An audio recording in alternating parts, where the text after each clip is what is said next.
क्या बात है, चमकदार स्क्रीन पे अच्छा लग रहा है बाजी। वो जो गर्मी 46, 47 और 48 की काट के आप यहाँ आए हैं तो अच्छा लग रहा है इस स्टूडियो में। बहुत बहुत स्वागत है।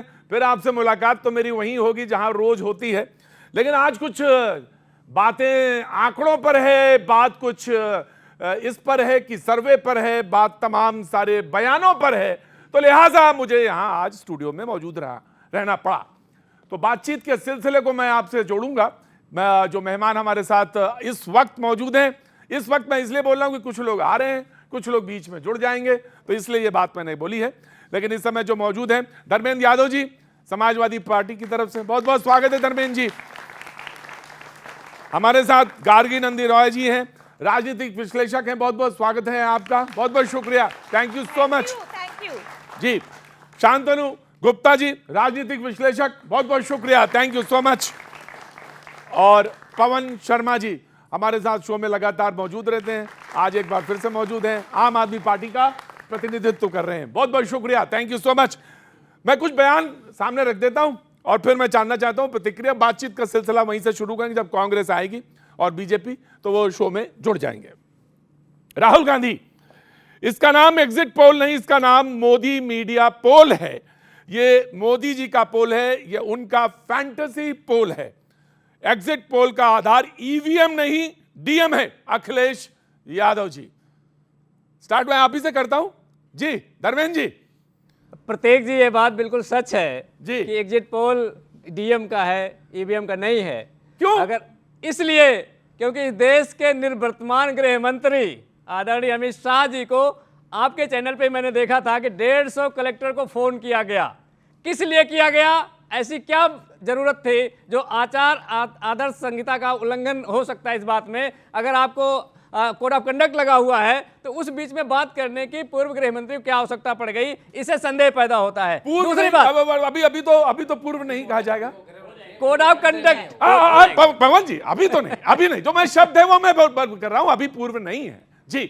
आपका एक छोटे छोटे बयान लेंगे और छोटी छोटी बातचीत पे। जी शांतनु कुछ कमेंट करना चाह रहे हैं? देखिए, मैं इसी बात पे कहना चाहूँगा, जब भी चुनाव के नतीजे आते हैं तो उसमें एक अवधारणा भी होती है, जो पार्टी हारती है वो सड़कों पे आ जाती है। और राहुल गांधी ने कई बार कहा है कि अगर ये मैच फिक्सिंग से, वो मैच फिक्सिंग कहते हैं ईवीएम को, जीता तो सड़कों पे आग लग जाएगी। तो उसके लिए एक व्यवस्था बनाने के लिए, हमको नहीं पता अमित शाह ने क्या कहा होगा, क्यों बात करी डीएम से, अगर वो करी भी तो अब वो उसको कह रहे हैं कि डीएम चुनाव अगर ये चुनाव जीतेंगे। अच्छा बताइए, मैनपुरी चुनाव जीत रहे हैं, डीएम जिता रहा है, ईवीएम जिता रहा है। 50+ सीटें उत्तर प्रदेश में जीत रहे हैं। नहीं तो वो ईवीएम जिता रहा है कि डीएम जिता रहा है? नहीं, 50+ खुद बस गए, खुद बस गए। हम एग्जिट पोल सुनिए, ईवीएम जिता रहा है कि डीएम जिता रहा है? हम एग्जिट पोल की बात कर रहे हैं ना। हम एग्जिट पोल को, आप कन्नौज भैया जीत रहे हैं, टीपू भैया कन्नौज जीत रहे, नहीं जीत रहे? हम एग्जिट पोल को मना कर रहे हैं ना।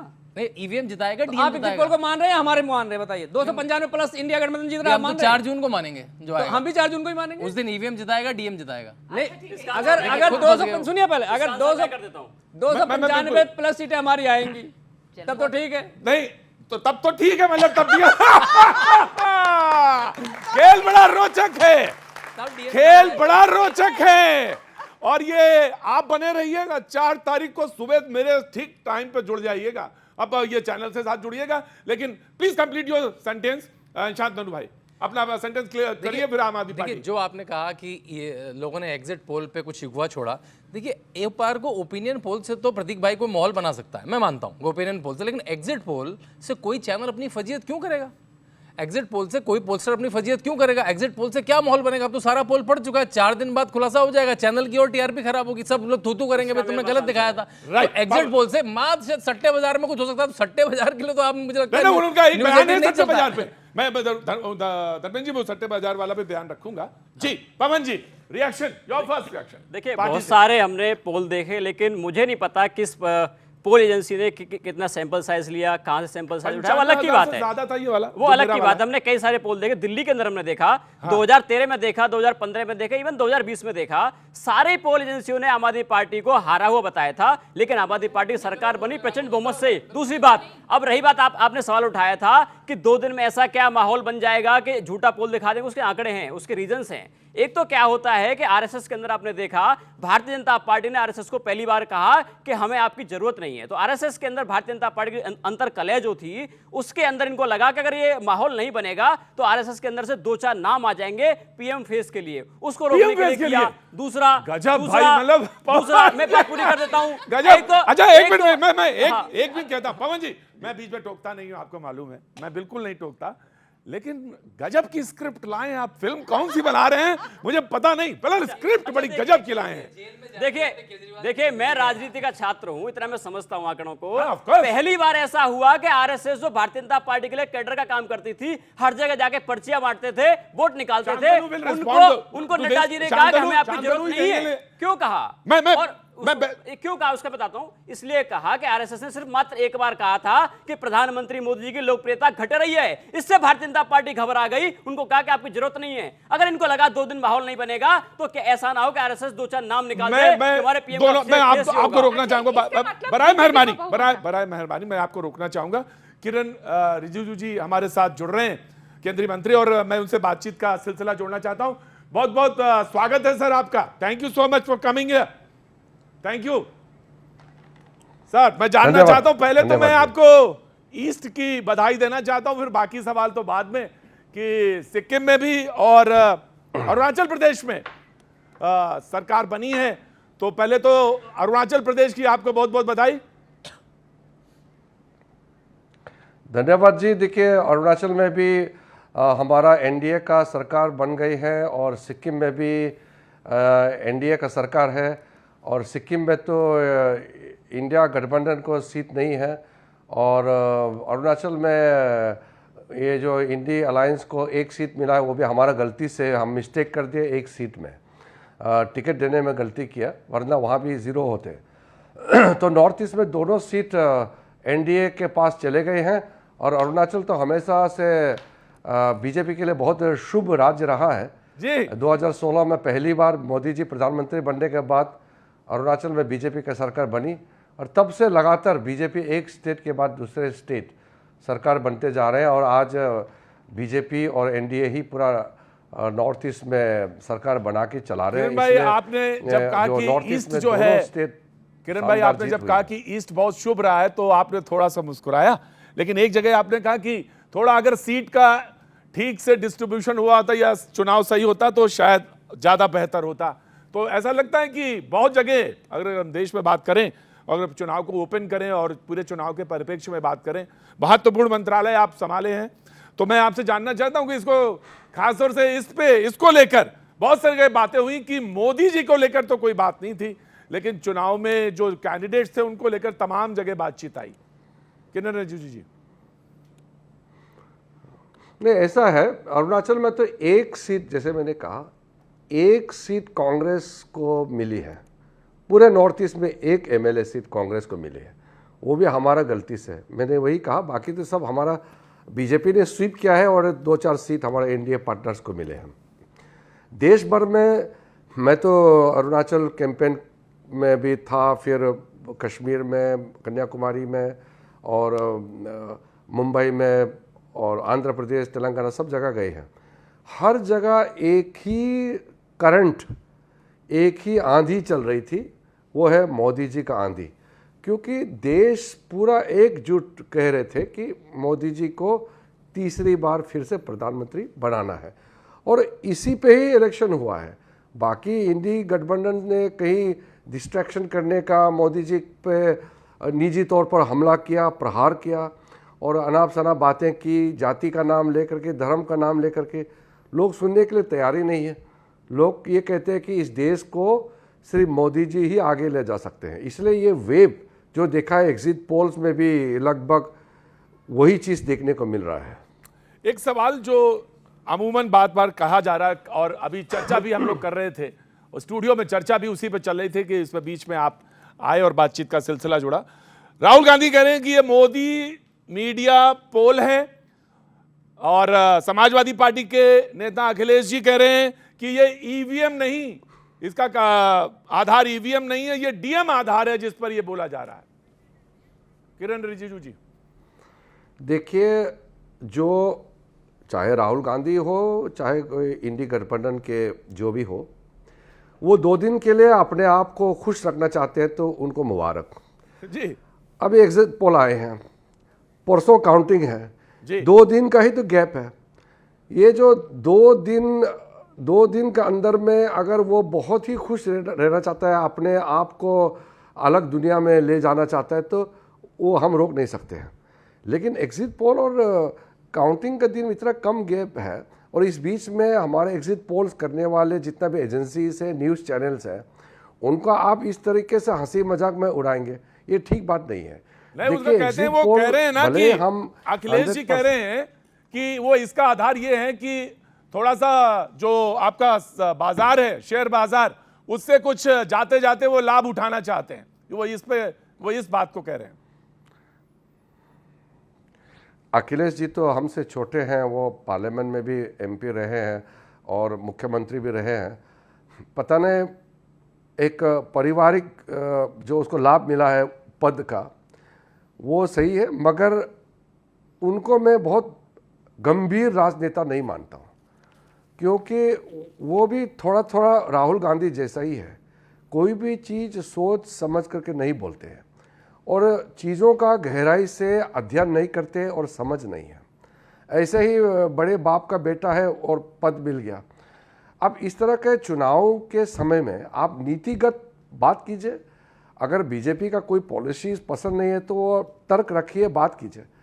वो अनाप शनाप बातें करके गुमराह करने का कोशिश कर रहे हैं। वो चुनाव हारने वाले जानते हैं, इसलिए उसका ठीकरा किसी और का सर में फोड़ेंगे और हल्के फुल्के बात करके पूरा माहौल को वो जो डाइवर्ट करना चाहते हैं, ये ठीक बात नहीं है। किरण भाई, 2 सवाल मैं और पूछना चाहता हूं। मुझे मालूम है कि आप इस समय बहुत बिजी हैं, आप। मैं 2 सवाल पूछना चाहता हूं। इस चुनाव को आप जब देखते हैं 2014, 2019 और फिर 24 के परिप्रेक्ष्य में, उनके पर्सपेक्टिव में, तो 24 में क्या चीज आप पाते हैं कि खास थी या अलग थी, और क्या कॉमन फैक्टर था, ये मैं जानना चाहता हूं तीनों में। देखिए, मैं भारतीय जनता पार्टी में इतने सालों से काम कर रहा हूँ। मैंने अटल बिहारी वाजपेयी जी के साथ में भी काम किया, और लगातार मैं 2004 से सांसद हूँ। 2014 उम्मीदों का चुनाव था। मोदी जी आने से देश के लिए एक सही दिशा में काम करेंगे, उम्मीदों से हमने जीत प्राप्त किया। 2019 में मोदी जी ने जो काम किया उसको फिर से बहुमत के तौर पर लोगों ने समर्थन किया और मोदी जी दूसरी बार फिर से प्रधानमंत्री बने। 2024 बहुत ही खास है, क्योंकि 2024 के चुनाव के बाद मोदी जी इस दुनिया का, जहां भी लोकतांत्रिक तरीके से चुनाव होते हैं, उसमें तीसरी बार, हर बार बड़ा मैंडेट, पहले से बड़ा मैंडेट, बड़ी जीत के साथ तीसरी बार प्रधानमंत्री बनने जा रहे हैं। और आज के दिन में दुनिया का सबसे senior democratic leader Modi ji उभर के खड़ा हो गए हैं। ये हमारा देश के लिए बहुत बड़ी बात है। इसलिए आज मोदी जी दुनिया में कहीं भी खड़ा होता है, उसका इज्जत इतना ऊंचा होता है कि बाकी लोग उसको मानते हैं। तो तीसरा जो इलेक्शन, नहीं, ये बात सुन लीजिए। 2024 का चुनाव प्रधानमंत्री मोदी जी के नेतृत्व में भारत बहुत ऐसा काम करने जा रहा है जिससे स्थापित हो जाएगा कि भारत विश्व का बहुत बड़ा ताकतवर देश उभर के आने वाले हैं। तो ये एक ऐतिहासिक जीत है, ये छोटा मोटा जीत नहीं है, ये राजनीतिक जीत नहीं है, ये सिर्फ इलेक्शन का जीत नहीं है, ये देश का जीत होगा, भारत देश का जीत होगा। मैच्योर जो राजनीतिज्ञ होते हैं कभी कभी इस सवाल को भांप लेते हैं। मैं वही पूछने जा रहा था, आपने पहले ही भांप लिया, एंटिसिपेट कर लिया, और जो आपने कहा कि सुन लीजिए, वही सवाल पूछने जा रहा था। हालांकि मैं उसको बहुत इलैबोरेट नहीं करूंगा, क्योंकि अगर अभी ये रुझान है और रुझान अगर हकीकत में बदलते हैं तो फिर सवाल भी आगे बनेंगे। बहुत बहुत शुक्रिया sir, thank you so much for coming. आपका बहुत बहुत शुक्रिया, बहुत सारी शुभकामनाएं आपको, थैंक यू। लेकिन बातचीत के इस सिलसिले को आगे बढ़ाएंगे। हमारे साथ शिवम त्यागी जी, बीजेपी के प्रवक्ता, भी जुड़ गए हैं, और पवन जी अपनी बात पूरी कर रहे, तो मैंने ये कहा था इसका नाम एग्जिट पोल नहीं राहुल गांधी करें, इसका नाम मोदी मीडिया, और एग्जिट पोल का आधार ईवीएम नहीं डीएम है Akhilesh Yadav ji, Aam Aadmi Party. And then I am coming to you. देखिए मेरे 2 पॉइंट्स हैं। कई एग्जिट पोल में ऐसा देखा गया कि जो पार्टी मात्र 5 सीटों पर चुनाव लड़ी उसको एग्जिट पोल में 6 सीट दे दी गई। कांग्रेस पार्टी कई जगह पे 11 सीटों चुनाव लड़ी, 13 सीट उसे खाते में दिखा दी गई। तो एग्जिट पोल में सवाल उठाना अलग लाजमी है, लेकिन सवाल एक ये बनता है, अभी मंत्री जी कह रहे थे, एक्स मंत्री कह रहे थे कि आज सरकार बनने वाली है। मैं पूछना चाहता हूं, प्रधानमंत्री मोदी ने इतना अच्छा काम किया था तो बेरोजगारी पे, महंगाई पे, किसान पे, मजदूर के लिए कामों पे वोट क्यों नहीं मांगा? प्रधानमंत्री क्या बात कर रहे थे? मटन की बात कर रहे थे, कह रहे भैंस को चोरी कर ले जाएगा। पता ऐसी बातें कर रहे थे प्रधानमंत्री मोदी जी, हल्की बातें कर रहे थे। ऐसे पता लग रहा था जैसे जैसे भाषा का स्तर गिरता जा रहा था, भारतीय जनता पार्टी चुनाव हारती जा रही थी। इनको मांगने चाहिए थे 15 लाख के नाम पे वोट, कहते भाई नौकरी दी हो तो हमको वोट दे दो। कहीं भी किसी भी सभा में इनके मुद्दे सारे गायब थे, युवाओं की बात नहीं करते थे। आज हमारे देश में देखिए युवाओं की आत्महत्या की दर आप देखिए कि सबसे ज्यादा दर हमारी जो राइट, मैंने लिया छोटे-छोटे रिएक्शन ले लो। शांतनु ने कुछ हाथ उठाया है, मैं छोटे-छोटे रिएक्शन ले लूंगा। मैं आ रहा हूं गर्ग, मैं आपके पास आ रहा हूं। BJP your reaction. आपने तो टी शर्ट ही पहन रखी है इसमें, बड़ी गजब की टी शर्ट है, क्या लिखा है इसमें? बड़ी देर कर दी हुजूर, आते आते 4 महीने हो गए अरे पहने हुए, आपने अब देखा। अरे जब नजर जाएगी तभी तो आएंगे। मैं यही कहना चाहता हूं देर से नहीं आना चाहिए। 2014 से पहले हमारे देश में सबसे ज्यादा गाली पड़ोसी पाकिस्तान को पड़ती थी। 14 के बाद से उस मामले में सबसे नंबर 1 ईवीएम है भाई। ये सुबह शाम उठते हुए बस ईवीएम ईवीएम ईवीएम हर साल, क्योंकि कोई ना कोई चुनाव होता है, इनके पास ईवीएम से आगे बढ़ने का कोई मुद्दा ही नहीं बचा भाई। आप मुझे एक चीज बताइए, इस देश में जब चुनाव होगा, ये जीत जाएंगे कर्नाटक में तो ईवीएम बहुत शानदार है। जब भारतीय जनता पार्टी जीत जाएगी तो ईवीएम को एकदम गालियां शुरू। जब ये जीत जाते हैं राजस्थान, छत्तीसगढ़ और मध्य प्रदेश, तीनों राज्य, तो ईवीएम बहुत शानदार है। 19 में हम जीत जाएं उसके बाद तो ईवीएम गलत हो जाती है। बाहर निकलो भाई इससे, कब तक ऐसे करते रहोगे? बेटा अपना ही बेकार है। अपने को ही एक बार थोड़ा सा देख लोगे, नेता को, उसको ही क्रिटिसाइज कर लोगे, उसको ही थोड़ा समझ लोगे, उसको ही एक बार एड्रेस कर लोगे कि दिक्कत कहां है, तो अपने आप ठीक हो जाएंगे। 295 प्लस कहा तो है क्या? और 295 प्लस में भी क्या कहा? कहते वो सिद्धू मूसेवाला का गाना सुना है? पत्रकार ने बोला हाँ सुना है। कहता 295 वही आने वाली है। ये आदमी अगर इस देश का प्रधानमंत्री बन गया तो क्या होगा इस देश का, बताइए। मतलब सीटों का रेफरेंस भी गाने से दे रहा है। गजब कहानी है भाई, निकलो, गेट ओवर इट। और ये दूसरे ये कहते वो डीएम चुनाव जिता रहे हैं। मुझे समझ में नहीं आ रहा अखिलेश यादव जी को गर्मी ज्यादा लगी है या चुनाव, उतना तो चुनाव भी नहीं किए खैर, लेकिन क्या स्थिति हो गई? कल तक वो 79 सीटें बता रहे थे, 79 के जी हम 79 जीत रहे हैं। आज ये 50 पर तो इनके सारे प्रवक्ता आ गए, अब कहते हैं 40 जीतेंगे, 50 जीते। चिंता मत करो, 4 जून आते आते 2-3 ही सीट रह जानी है इनकी। Dharmendra ji very sharp. मैं उमेश जी का इंट्रोड्यूस करता हूं। हमने बोला 50 प्लस सीटें जीत रहे हैं, अब तो शिवम 51 भी त्यागी होती जी है को- 50 प्लस तो। पहले 79 भी होती है 50 प्लस। भाई अब इतनी मैथमेटिक्स नहीं आती है तो उसका हम क्या कर सकते हैं? दूसरी बात पहला हाथ उधर लगाया, दूसरा हाथ अभी बताया कहां है? दूसरी बात ये कैसे दूसरी प्रोफेसर है? बात, कह रहे 79 भी 50 प्लस होती है। दूसरी बात वो तो 100 के सुनिए करीब तो होती पहले। है भाई। अरे बिल्कुल 50 प्लस 79 नहीं होता क्या? मुझे बताइए, अगर नहीं होता तो बता दीजिए मुझे। दूसरी बात, शुक्र है मैं इनके क्लास में नहीं था जहां ये प्रोफेसर है। बिल्कुल दूसरी बात शिवम त्यागी जी ने कहा सबसे ज्यादा गाली ईवीएम को पड़ती है। इससे पहले शो में बोल रहे थे सबसे ज्यादा गाली मोदी जी को पड़ती है। अब ये समझ में नहीं आता इनको कि मोदी जी को ज्यादा गाली दिलवाना चाह रहे हैं या ईवीएम को दिलवाना चाह रहे हैं। ये रोज अपना स्टेटमेंट बदलते हैं। अगर इतना ही बढ़िया सब कुछ था, मोदी जी इतने सीरियस पॉलिटिशियन है, तो मोदी जी को आज तक ये नहीं पता कि 75 सालों में गांधी जी को कोई नहीं जानता। मोदी जी ने एक फिल्म बनवा दी और उसी फिल्म से पूरी दुनिया जान गई गांधी जी को। इतना सीरियस पॉलिटिशियन तो मैंने देखा ही नहीं, जिसने माताओं के मंगलसूत्र निकालने की बात कर दी महज एक कुर्सी के लिए। ऐसा सीरियस पॉलिटिशियन तो पूरी दुनिया में नहीं हुआ जो देश की मातृशक्ति को गिरवी रखने की बात करे। और यहां तक नहीं रुके हो, मुजरा तक पहुंच गए कि लालटेन लेके लोग मुजरा करते हैं। प्रतीक जी आप बहुत सो करके आए हैं, पूर्वांचल में भी गए होंगे। पूर्वांचल में लालटेन को मां लक्ष्मी का दर्जा दिया जाता है। प्रकाश देने वाली जितनी भी चीजें हैं, चाहे वो लालटेन है, चाहे आपकी मोमबत्ती है, चाहे आपका ट्यूबलाइट है, हमारे भारत की संस्कृति में उसे मां लक्ष्मी माना जाता है। लेकिन उसको बोले कि लालटेन लेके मुजरा करेंगे, मां लक्ष्मी को मुजरा से जोड़ दिया। अरे रुके धर्मेंद्र जी, अरे मैं सोच रहा था कि आगे ना धर्मेंद्र जी, ना धर्मेंद्र जी, देखिए भावनाएं हैं, हर्ट होती हैं, तो आपने स्क्रिप्ट अपनी जो स्क्रिप्ट बनाई फिल्म की वो कहां तक लेके चले गए? अद्भुत है आप, अद्भुत हैं आप। सुनिए पहले मोदी जी की स्क्रिप्ट आप देखिए। मैं आऊंगा उसी पे आ रहा हूं। उमेश जी का पहले मैं स्वागत करना चाहता हूं। उमेश जी स्टैफोलॉजिस्ट हैं, बहुत बहुत शुक्रिया sir, thank you so much for coming here. मैं जानना भी चाहूंगा, आधार भी पूछना चाहूंगा और ये गणित भी समझना चाहूंगा, लेकिन वेरी क्विक रिस्पॉन्ड फ्रॉम, हाँ जी, अब की बार 400 पार वाले जी। देखिए एक चीज है, मोदी जी के जीतने में मेरी टी शर्ट और भारतीय जनता पार्टी के और कार्यकर्ताओं का ही मतलब हिस्सेदारी नहीं है, इन लोगों की भी बेचारों की बड़ी मेहनत है। अपनी समाजवादी के बारे में बताने के लिए इनको माइक दिया था आपने, 1.5 मिनट बोले कम से कम 15 बार मोदी मोदी मोदी मोदी। अरे भाई कैसे जीतेंगे ये चुनाव, ऐसे जीतेंगे ये चुनाव, बताओ हाँ? दिन रात। अभी रुको, अब दूसरा इन्होंने कहा कि किस बीच में एक करके बोल एक करके लड़ लेते हैं। ये कोई समाजवादी का ऑफिस थोड़ी ना है कि यहाँ लट्ठम लट्ठा होनी, आराम से बात हो सकती है। बीजेपी का ऑफिस है क्या ये? प्लीज आप रुकिए, ये बीजेपी का ऑफिस है, इनको कहिए लड़े ना। अब देखिए एक और इम्पोर्टेंट, एक और चीज इन्होंने कही कि भाई ईवीएम को गाली ज्यादा पड़ी या मोदी जी को। भैया दोनों को दो, खूब दो। मैंने आपकी बात बोली भाई, 400 सीटें देते रहो, कोई बात नहीं, गाली जितनी देनी आप देते रहो, आपकी गाली क्यों दे रहे हैं? रेफरेंस समझ में नहीं और अंदर Dharmendra ji, one by one, मैं धर्मेंद्र जी। गाना थोड़ी ना गा रहा हूँ, आप गिटार बजाए जा रहे हैं, बोले जा रहे हैं, बोले जा रहे हैं, बैकग्राउंड म्यूजिक भाई, नहीं चाहिए मुझे। गाना ही है आपका ये, इनको रोको 400 ना का please। गाना ही है। ये this is wrong। 400 का मैं गाना ही है। धर्मेंद्र जी, पॉइंट पर आता हूँ, विषय बहुत साफ है। धर्मेंद्र जी, विषय बहुत साफ है। एक करके। जिस तरीके से चुनाव लड़ा गया, जिस तरीके से चीजें बनी, कहीं ना कहीं एक तो सोशल मीडिया, बहुत ज्यादा डिजिटलाइजेशन ने ना बहुत सारे सेफोलॉजिस्ट पैदा कर दिए, जिन लोगों को यह भी नहीं पता कि उत्तर प्रदेश में जिले कितने हैं, वो भी ट्विटर पर लिख देता है जाके इंडिया अलायंस के आ रहे हैं 80 में से 80। अरे जिले तो पूछ लो पहले कितने हैं। इसके बावजूद मैं यही रोकूंगा, यही रोकूंगा। नहीं, you are not pointing to, you are not.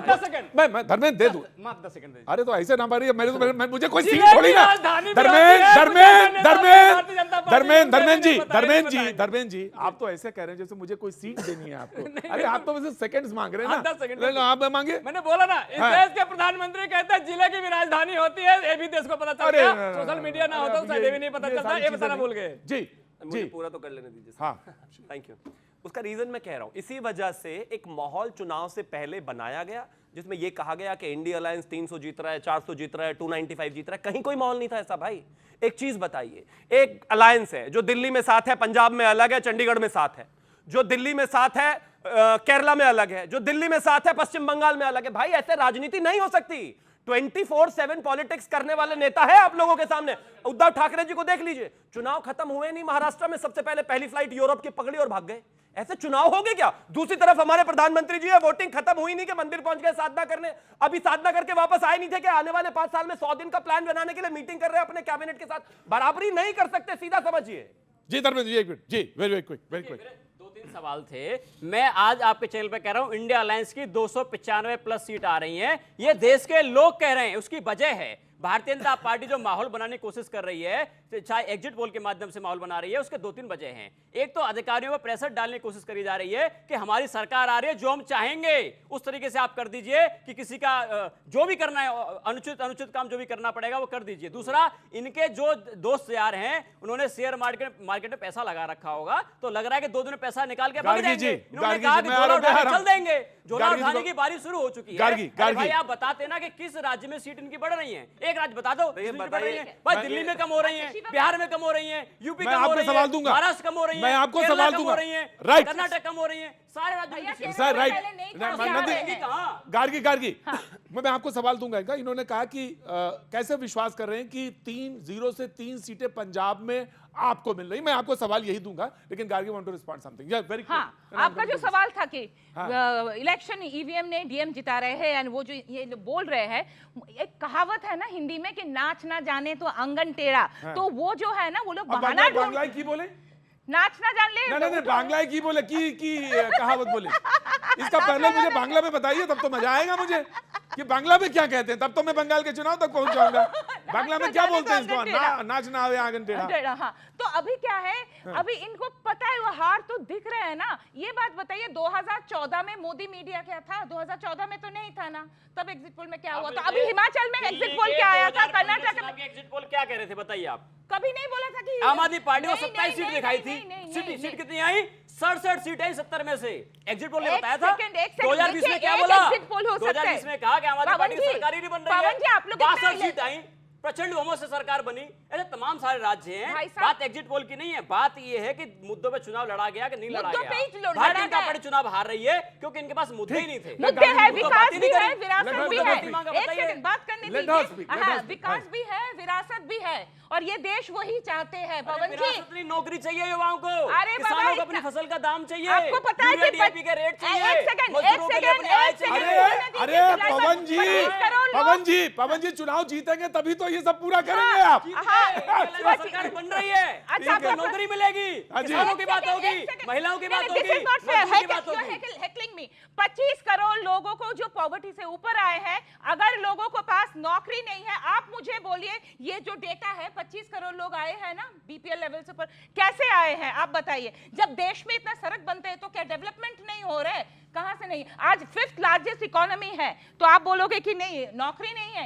ये क्या विश्वास का क्या बात कर रहे हो आप? मतलब केंद्र सरकार का डेटा झूठा है क्या, जिसमें युवा आत्महत्या करने मजबूर हो रहे हैं? ठीक है पवन जी, मोदी जी के Right, लिए right, I'm जारी coming, कहा I'm coming. है, युवा है, देखिए, महिला है, इसलिए गरीब मुझे है, आपत्ति है, किसान आप है। बेरोजगार युवाओं की आत्महत्या को ये मत बोलिए कि कोई बेरोजगारी नहीं है। युवा आपके सामने बैठे बता देंगे सबसे ज्यादा बेरोजगारी दर हमारे देश में पवन है। पवन जी पहला सवाल मैं पहला पार्टी की बात ऑफ कोर्स पहला सवाल मैं 100 दिन की बात कर रहे थे ना, ये मैं पहला सवाल यही पूछूंगा कि 100 दिन के एजेंडे में क्या होगा अगर 10 साल पूछिए ना। हाँ अगर 10 साल जब 10 साल का हिसाब भी पूछा जाएगा और 100 क्या दिन हुआ, के 15 लाख का क्या हुआ, Of course, बुलेटिन का क्या पूछा हुआ, जाएगा। किसानों के आज होने का क्या हुआ, बताइए जवाब दीजिए आप।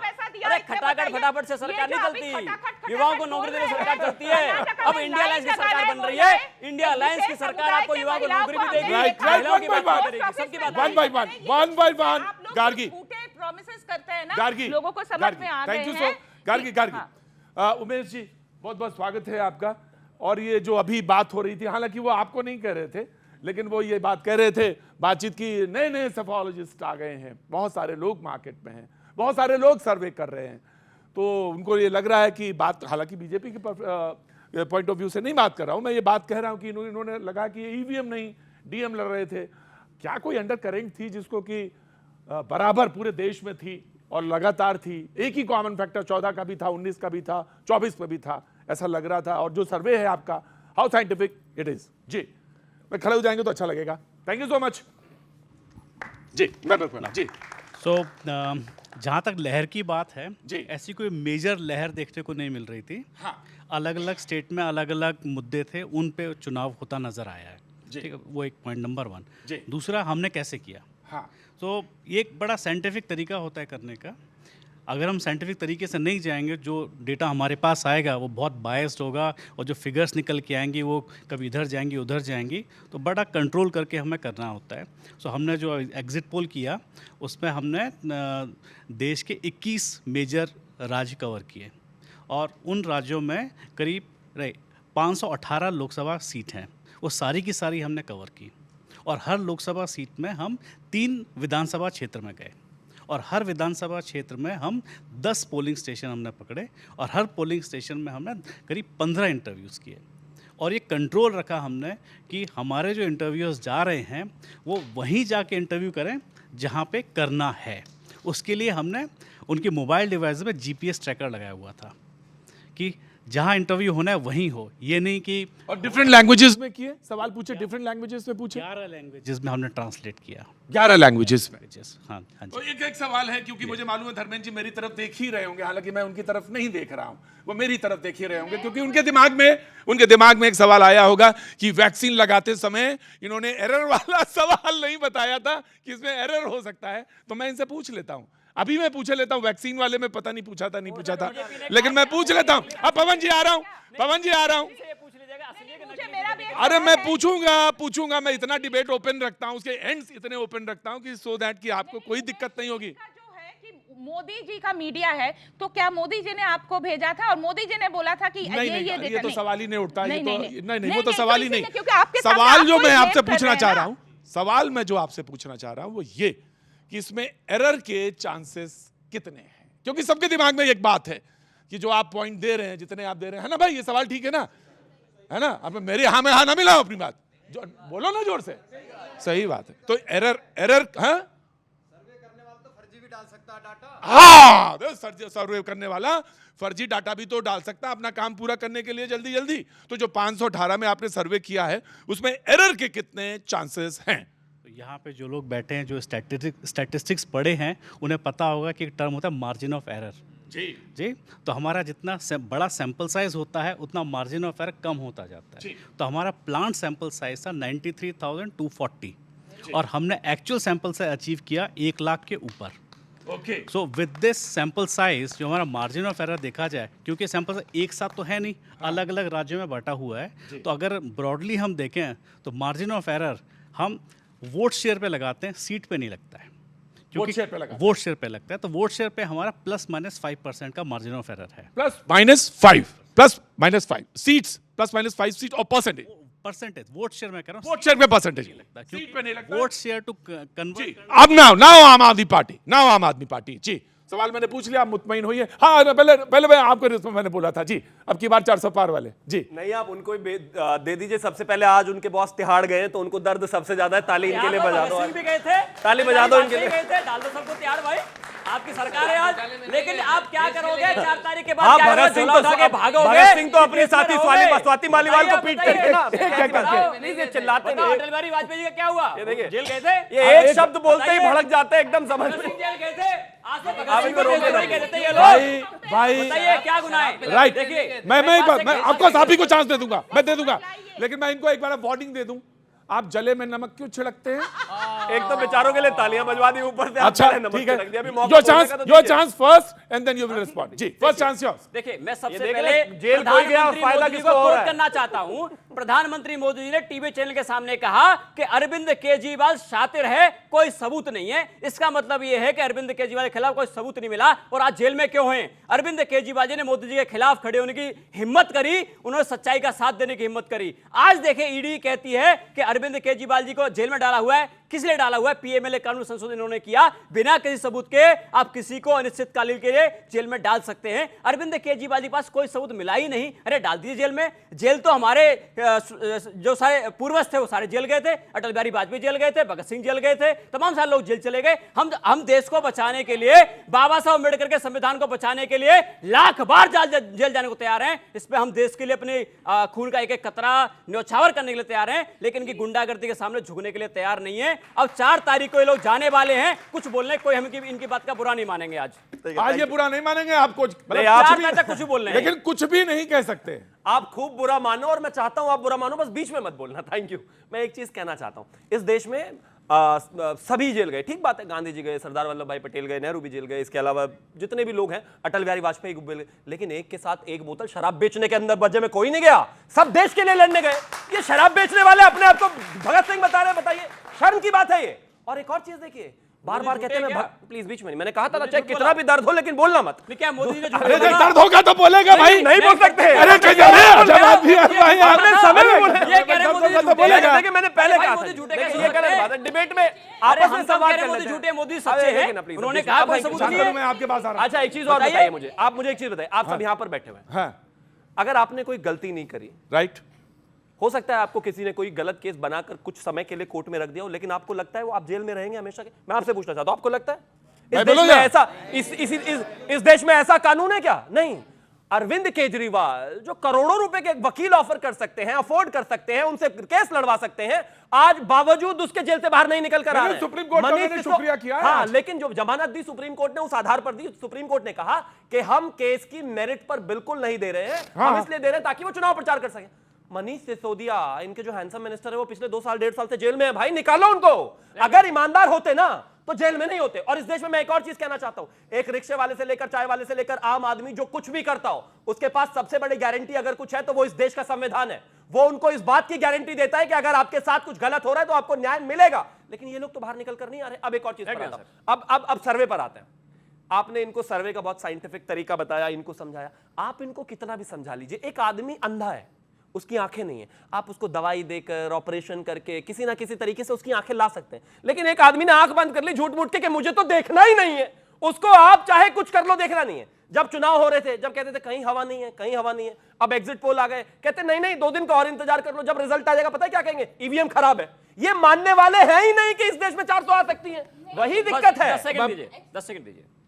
देखिए, 2 देख बातें लेना इन्होंने था मुझे, लेकिन वैसे ठीक है। दस सेकंड एक और है वैसे, इन्होंने नहीं, 2 बातें नहीं, करी। अब इनको दे दो। इनकी 2 बातें करी, इन्होंने 2 बातों में पहला कहा कि प्रधानमंत्री झूठे हैं, उन्होंने जो कहा कोई सबूत नहीं, वो झूठे हैं, इससे ये अर्थ निकलता है। दूसरा जिस पार्टी का राष्ट्रीय उपाध्यक्ष रक्षा सौदे में घोटाला करते हुए पाया गया, ऑन कैमरा जेल हुई उसको, ऐसी पार्टी हमको कम से कम ज्ञान ना दे। दूसरी बात, अब इनको इनका भारतीय जनता पार्टी का राष्ट्रीय अध्यक्ष रक्षा सौदे में घोटाला करते पकड़ा गया था, उसको जेल हुई थी, वो पार्टी हमको ज्ञान देगी क्या? हम इनको ज्ञान नहीं चाहिए। हमको अपने देश के संविधान पर भरोसा है, बाबा साहब अम्बेडकर के संविधान पर भरोसा है, देश की न्यायतंत्र पर भरोसा है। लेकिन वो पार्टी जब देश के 5 जज एक फैसला देते हैं दिल्ली की सर्विस पे, आधी रात को जेल में है केजरीवाल के 5 जजों के फैसले को चेंज कर देते हैं, कहते हैं सुप्रीम कोर्ट को नहीं मानते। शांतनु जी, हम सुप्रीम कोर्ट को मानने वाले लोग हैं, ये ना सुप्रीम कोर्ट को मानते बातचीत हैं, ना के संविधान को मानते हैं, ना अपने प्रधानमंत्री को मानते हैं। बातचीत के सिलसिले को थोड़ा सा बदलेंगे। उमेश जी भी आ गए हैं, बाकी लोग भी, एक अभी शख्स अभी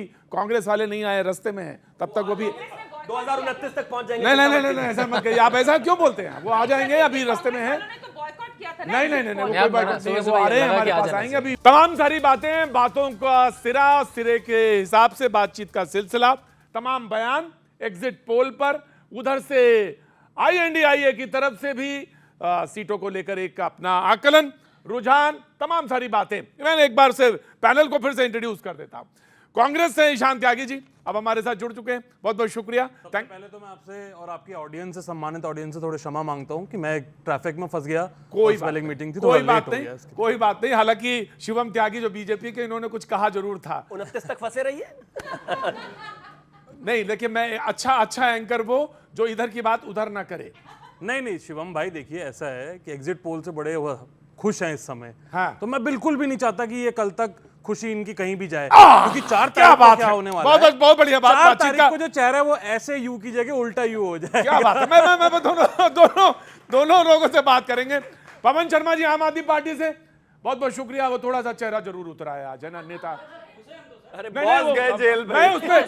मैं उस पर नहीं कह रहा हूं, नेताजी के जाने पे। सर हम खुश हैं, भगत सिंह जी के सीढ़ी में खड़े हुए हैं सर, हम खुश हैं। हम बाबा साहब अम्बेडकर के संविधान को बचाने के लिए, देश को बचाने के लिए लाख बार जेल जाने को तैयार हैं, हमें कोई आपत्ति नहीं है। हम देश के लिए मर मिटने को तैयार हैं। इसी कैंप से हैं, अब आतिश जी मुख्यमंत्री बनेंगे, इसलिए अरे भाई RSS पूछ लो प्रधानमंत्री कौन बनेगा।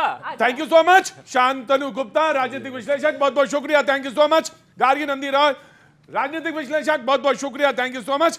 धर्मेंद्र यादव जी, बहस हमने आप ही से शुरू करी थी, समाजवादी पार्टी से, बहुत बहुत शुक्रिया, thank you so much. Rahul Gandhi से मैंने बातचीत करी थी, उन्होंने कहा मोदी मोडिया पोल, ये मोदी जी का पोल है, ये उनका फैंटेसी पोल है। अखिलेश यादव जी ने कहा ये EVM नहीं DM है, एग्जिट पोल का आधार EVM नहीं है, DM है। एग्जिट पोल को आधार बनाकर भाजपाई सरकार खुलने वाले शेयर बाजार से आते जाते लाभ उठाना चाहती। संजय सिंह जी ने तो और अच्छी बात कही, उन्होंने कहा बीजेपी को अखंड भारत से 700 सीटें मिलने वाली हैं, भारत से 200, पाकिस्तान से 100, अफगानिस्तान से 50। हंस क्यों रहे हैं आप लोग, हैं भाई? ठीक है, ये उनका अपना बयान था।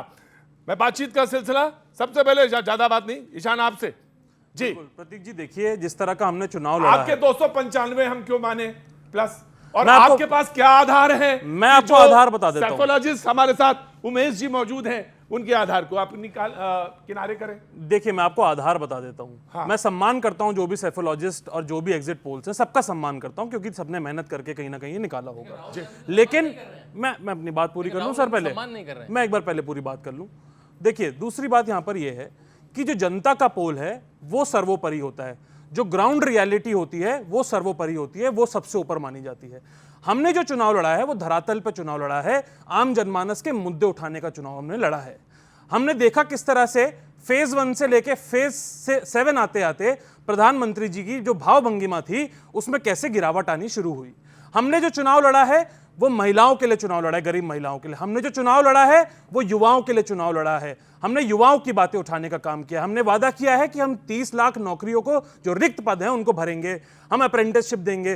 तो देखिए जो सारी कुल जमा बात ये है यहाँ पर, ये है प्रतीक जी कि जो ग्राउंड से फीडबैक आ रहा है इस समय, और ये सारी गठबंधन के साथियों का फीडबैक है, उसमें ये आ रहा है कि जैसा कि खड़गे जी ने बोला है कि 295 प्लस हमारी सीटें आएंगी। और साथ में मेरा पर्सनल मानना ये है, प्रधानमंत्री की भावभंगिमाएं, मतलब प्रधानमंत्री का चेहरा, वो चेहरा देख के 295 बता रही, कैसा तरीका है?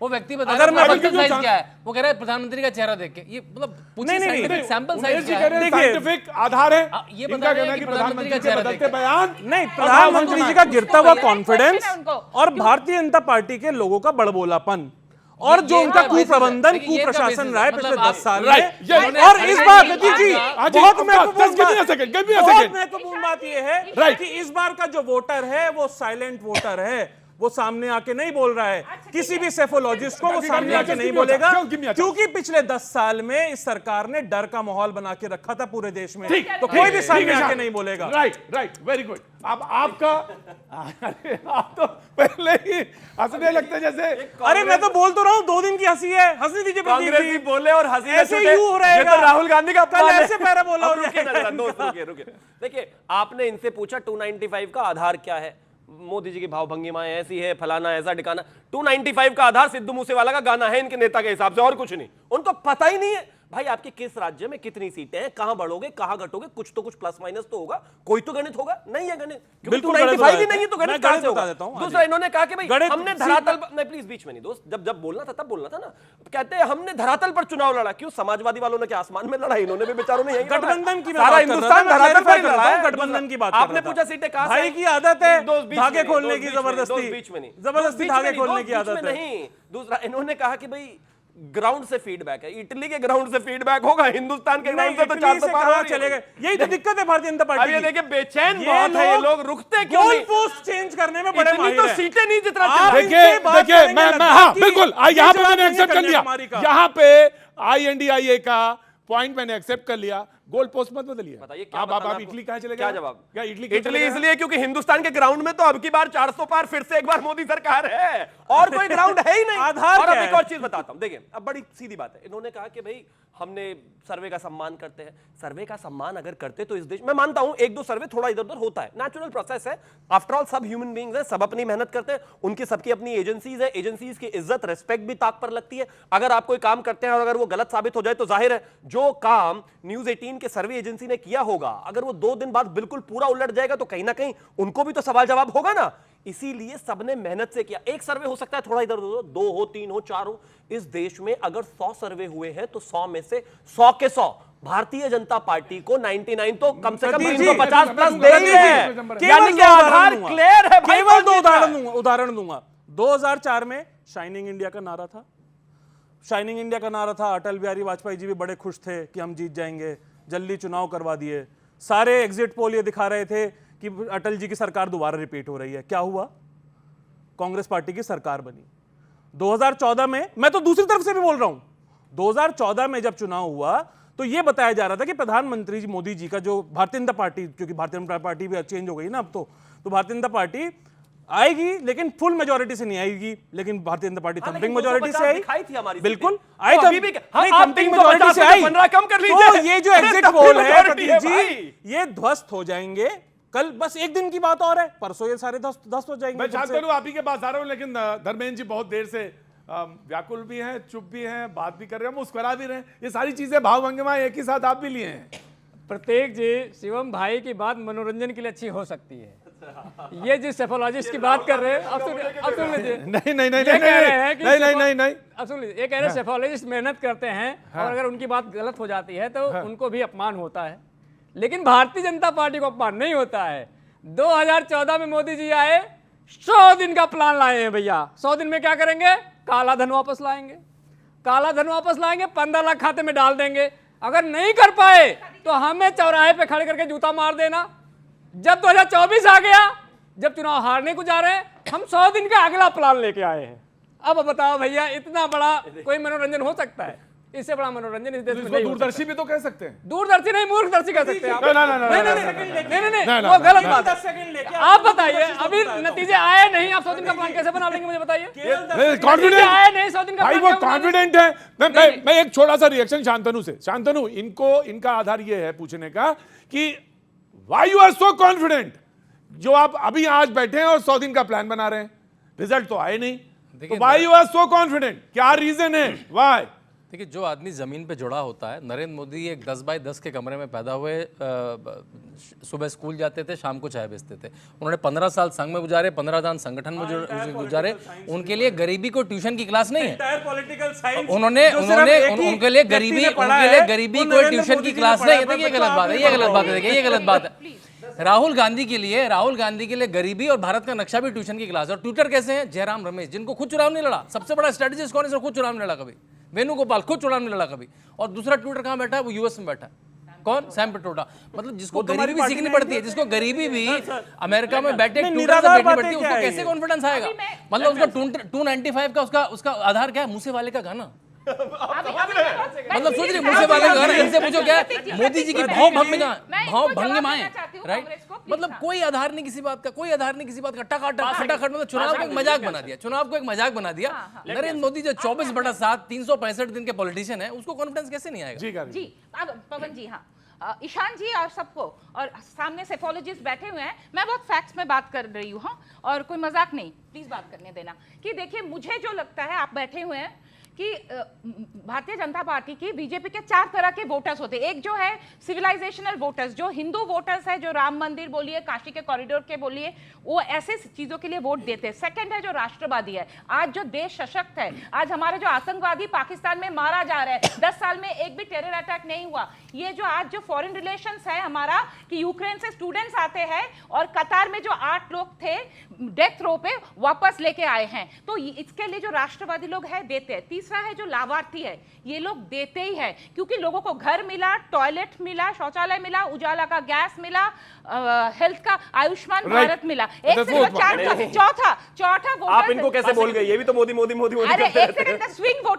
सेकंड, स्विंग वोटर्स जो है ना ईशान जी, मैं आपको बोलती हूँ, स्विंग वोटर्स लास्ट 48-72 आवर्स में, हाँ, स्विंग वोटर्स डिसाइड करते हैं कि ऊपर उनके सामने जो विपक्ष है, उनका ना कोई नेता है ना कोई नीति है, उनका विजन क्या है भारत के लिए आगे? सिर्फ नेगेटिव कैंपेन, मोदी ये, मोदी ये। I have taken your points. Just give me a second. आपने कलकत्ता में रैली देखा मोदी जी का, आपने वो सुनामी देखा लोगों का, वो उन लोगों को पैसा देके नहीं लाया गया था, लोग आए हैं तो लोग जुड़ रहे हैं। तो वो जो स्विंग वोटर्स है ना, आम आदमी पार्टी प्रतीक जी, छोटा सा जवाब ले लीजिए इसमें, बहुत छोटा सा जवाब ले लीजिए मेरे से।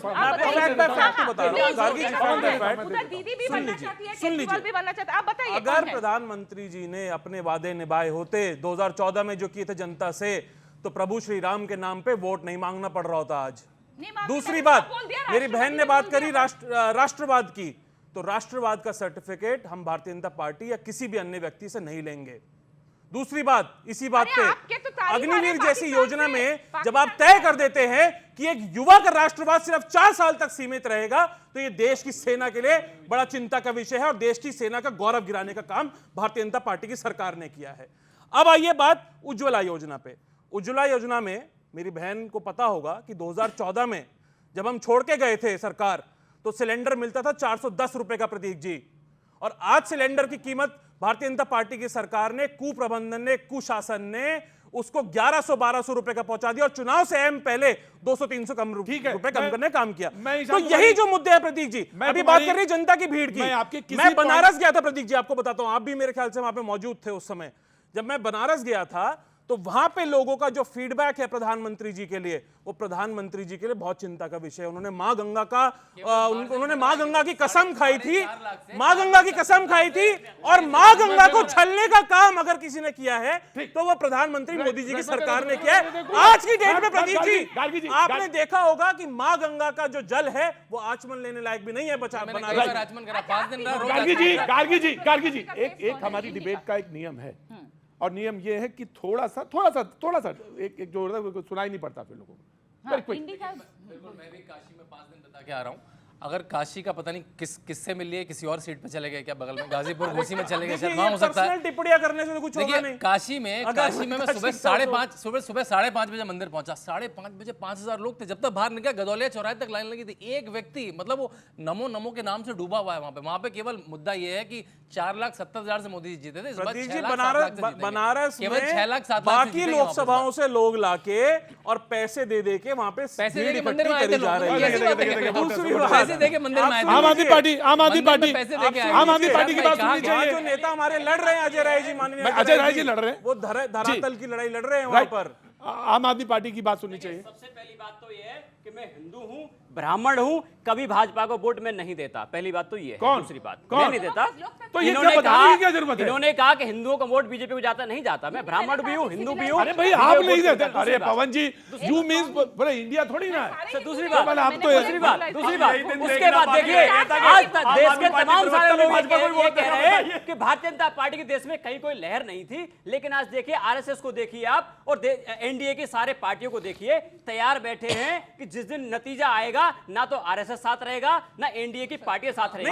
अब देखिए उसी का नतीजा रहा कि एग्जिट पोल के ऊपर इतनी जो बड़ी हवा बनाने की कोशिश करी जा रही है अधिकारियों को कब्जा करने के लिए और आरएसएस और बाकी सारे वालों को शांत करने के लिए। नहीं पवन जी, आज एक प्रधानमंत्री का चेहरा बात, कौन पवन जी होगा? आज एक बात बताइए आप। मैं कल से डिबेट से, परसों डिबेट से देख रहा हूं, आप हर डिबेट में 4 बार आरएसएस का नाम ले रहे हैं। और क्या रीजन क्या हो गया आज आरएसएस क्यों कह रहे हैं? सर मैंने नहीं, जेपी नड्डा जी ने कहा, मैंने नहीं कहा ना आपने कहा, जेपी नड्डा जी ने कहा हमको आरएसएस की जरूरत नहीं है। क्यों कहा? सिर्फ इसलिए कहा कि आरएसएस ने कहा कि मोदी जी की लहर नहीं है, इससे डर गए, घबरा गए। अरे भाई, अरे इतना घमंड आ गया, इतना अहंकार आ गया, ना युवाओं की सुनोगे ना मजदूर की वेरी सुनोगे, क्विक ना किसान रिस्पांस की मैं सुनोगे, जनता पे आना ना अपनी चाहता हूं पार्टी भाई। की सुनोगे। जी भाई एक सवाल रिटायर होने वाले हैं, पूछिएगा कौन बनेगा? अच्छा आपका प्रधानमंत्री रिटायर होने वाले हैं, गार्गी जी सही सवाल का जवाब दे दीजिए। संघ भाजपा का और भाजपा संघ की, ये इनको समझ में नहीं आ रहा। दिन रात आरएसएस को गाली देने वाले आरएसएस के सगे कैसे हो गए भाई? अरे गजब बात है। हमारे घर का मसला आज भी हम आरएसएस की बात हम आज भी नहीं करते। आज भी हम उस खाकी निक्कर की निंदा करते हैं। होते सुने कि हम आज भी उस खाकी निक्कर की निंदा करते हैं। हम आज भी पीएम उस का खाकी चेहरा कौन है? निक्कर की रिटायर निंदा होने करते वाले हैं पूछेगा कौन है? जिसने अंग्रेजों की मुखबिरी करने का काम किया था।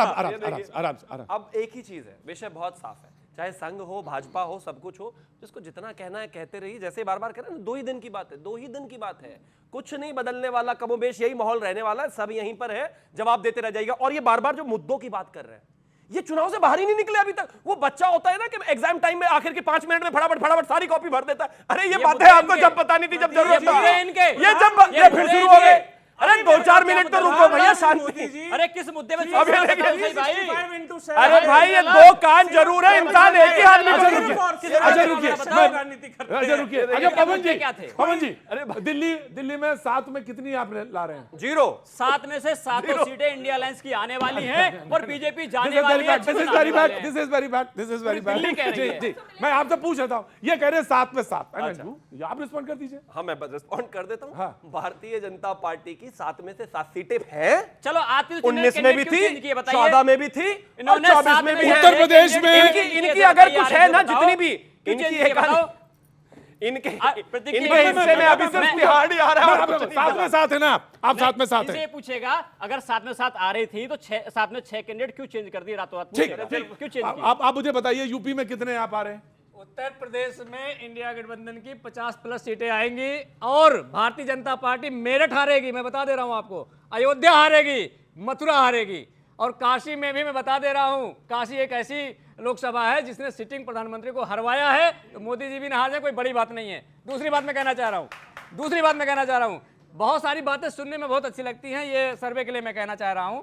सुनने में भी अच्छा लगता है भारतीय जनता पार्टी नेता जब कहते हैं कि मोदी जी के फोन से दुनिया में युद्ध रुक जाते हैं, लेकिन मणिपुर की घटनाएं कभी नहीं रुकती है। ठीक, अच्छा धर्मेंद्र जी। लगता है। एक लास्ट बात, आपके आंकड़े साइंटिफिक है, मैं इसका सम्मान करता हूं, लेकिन मैं उसका एक एनालिसिस बताना चाह रहा था, 1 सेकंड लगेगा बताने में। आपने 95,000 का सैंपल दिखाया है।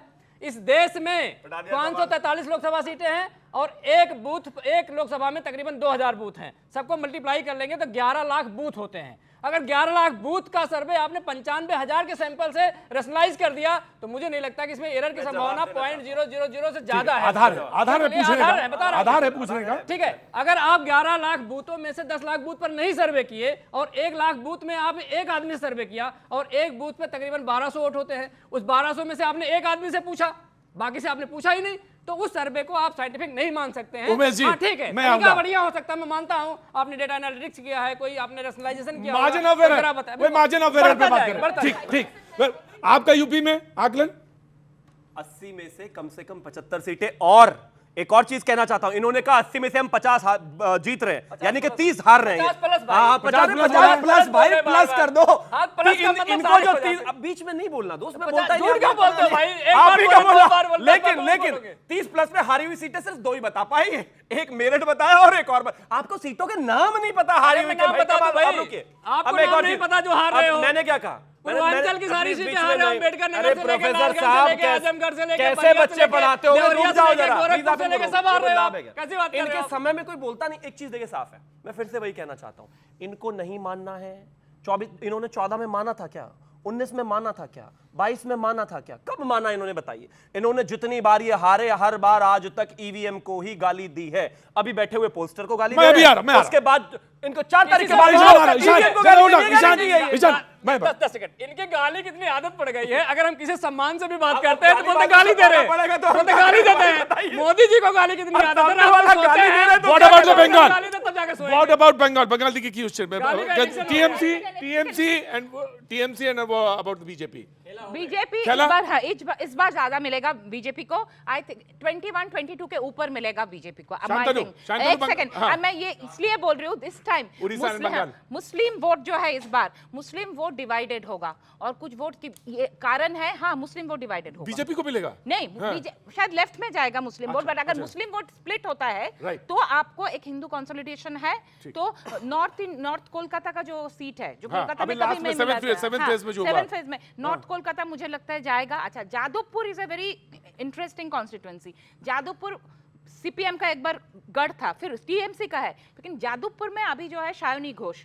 तो आपको पता है कि शायोनी घोष ने क्यों उसको दिया गया, बोलिए ना, जो इतना शिव जी को अपमान किया उनको टिकट दिया गया। Right. तो हिंदू जो वोट है उनसे Polarization नाराज एक है। तो- बंगाल और में जो polarization एक मुस्लिम नजर से। वोट्स है थोड़ा जाएंगे लेफ्ट के ऊपर, क्योंकि कुछ मुस्लिम लोग भी दीदी से नाराज है।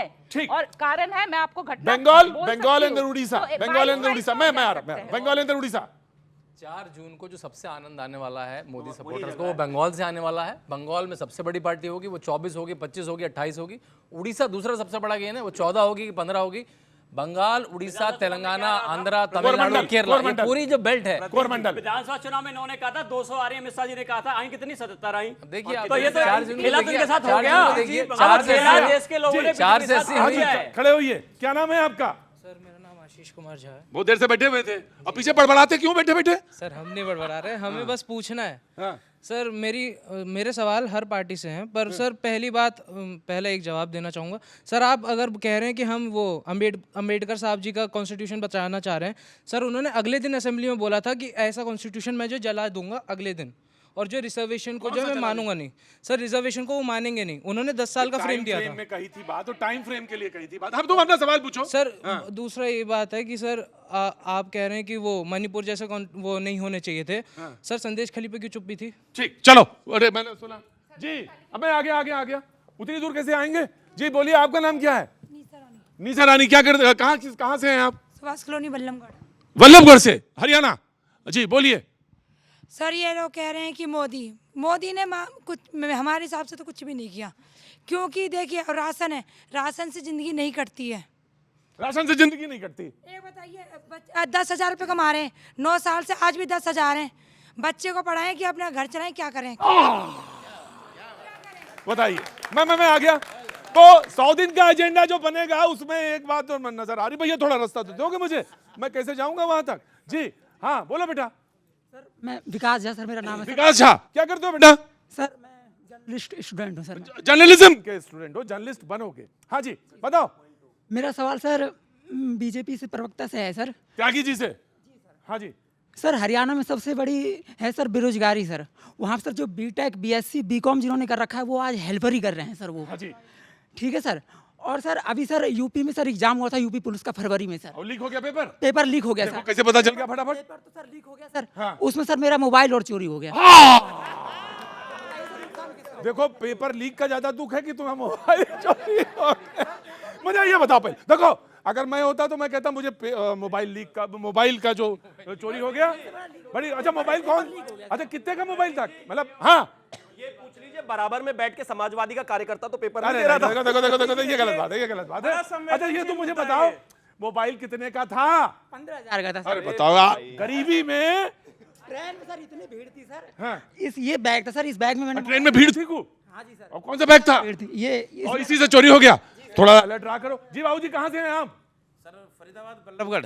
सब बल्लभगढ़ से ही आ गए, क्या बात है? हाँ जी बताइए। सर इस बार का चुनाव ना कांग्रेस लड़ रही है, ना बीजेपी, ना कोई दल।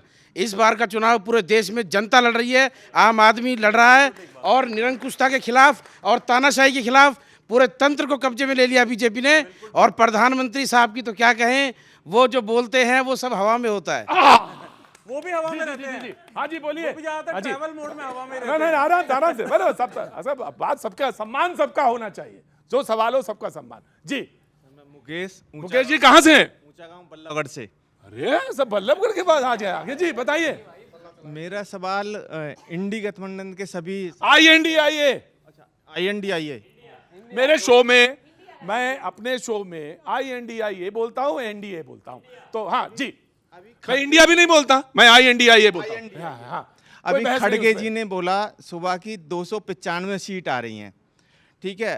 तो अभी होगा क्या कि 4 जून आते आते वो हो जाएगा, सारे पोल सही साबित होंगे, लेकिन इस समय आप नहीं मान रहे हैं।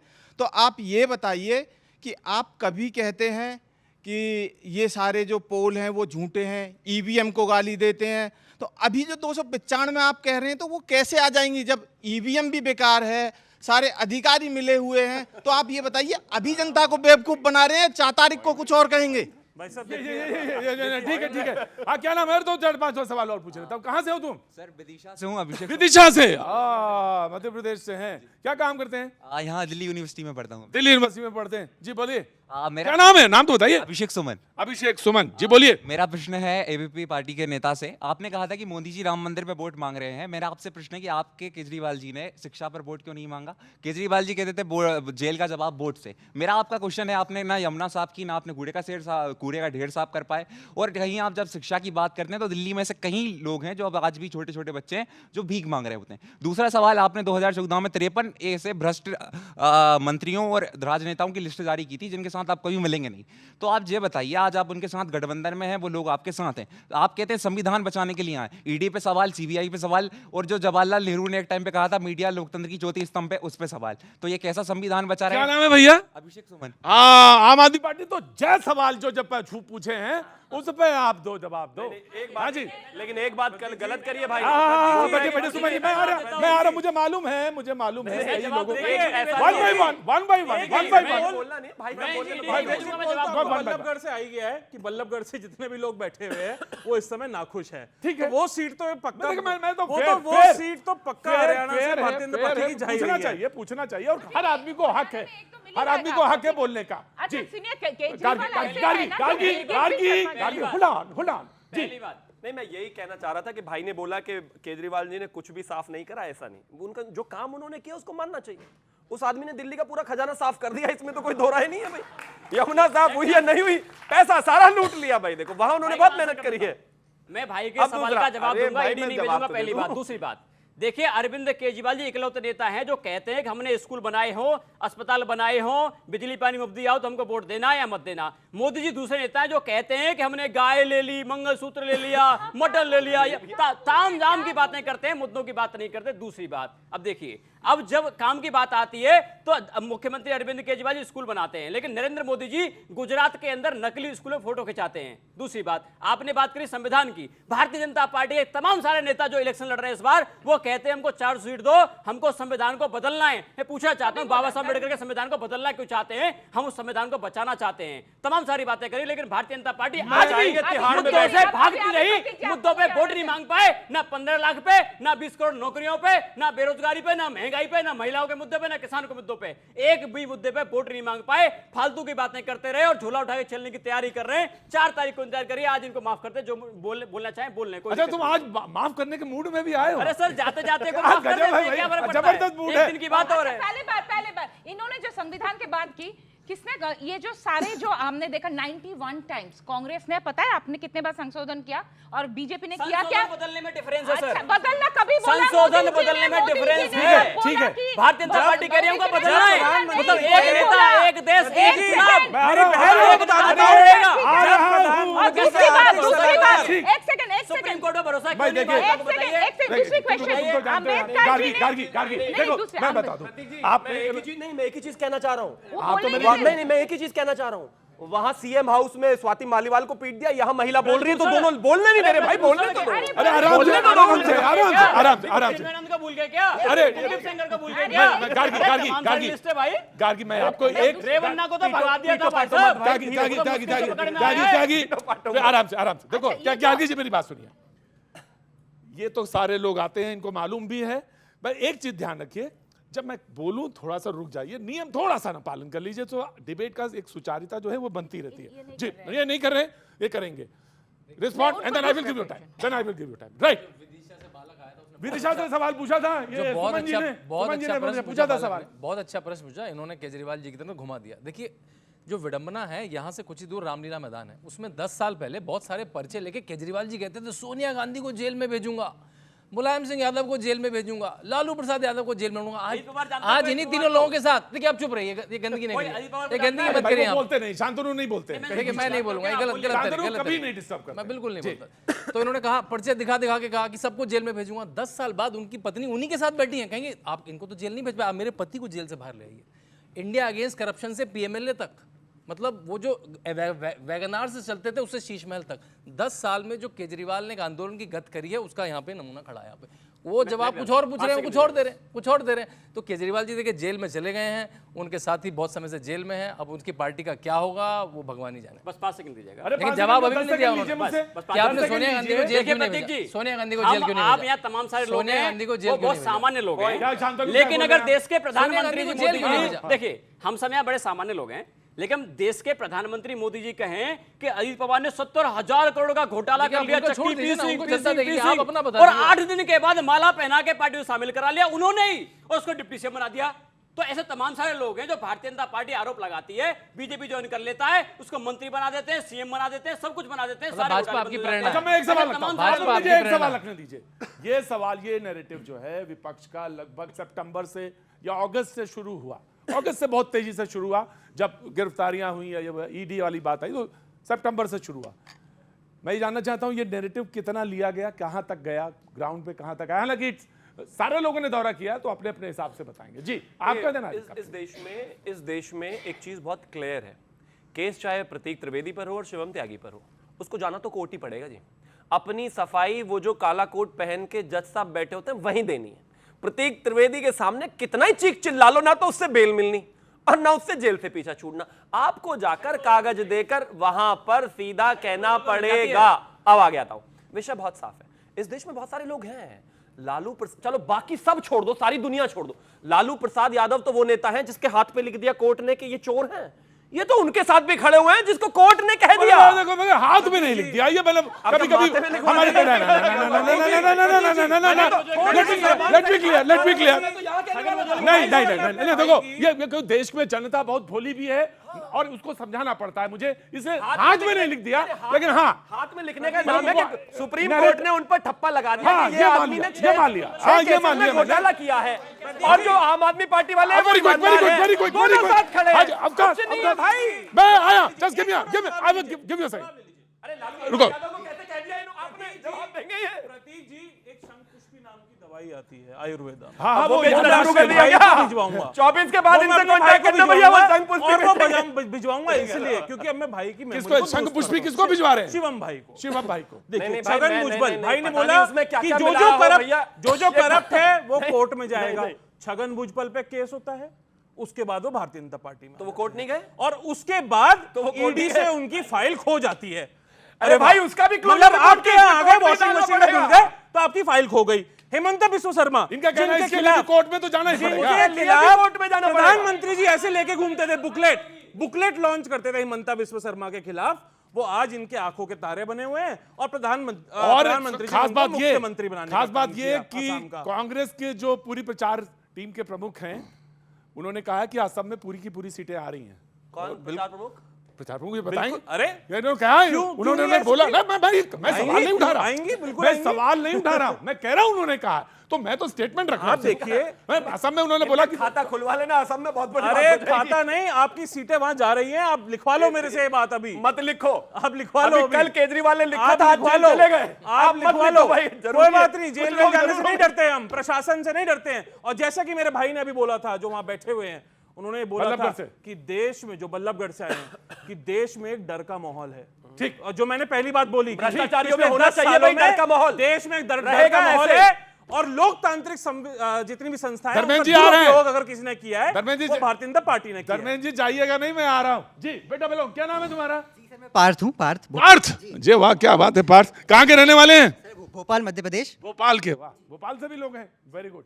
यहाँ क्या कर रहे हो दिल्ली में? जर्नलिज्म मास कम्युनिकेशन की पढ़ाई कर अच्छा ठीक है, पूछो सवाल। अभी हमने गिरफ्तारी और ईडी के बारे में बात करी, तो मेरा सवाल बीजेपी के प्रवक्ता से है और मैं चाहूंगा रिसर्च बेस्ड सवाल है ये, तो उसका वो जवाब दें, इसको गुमराह ना करें।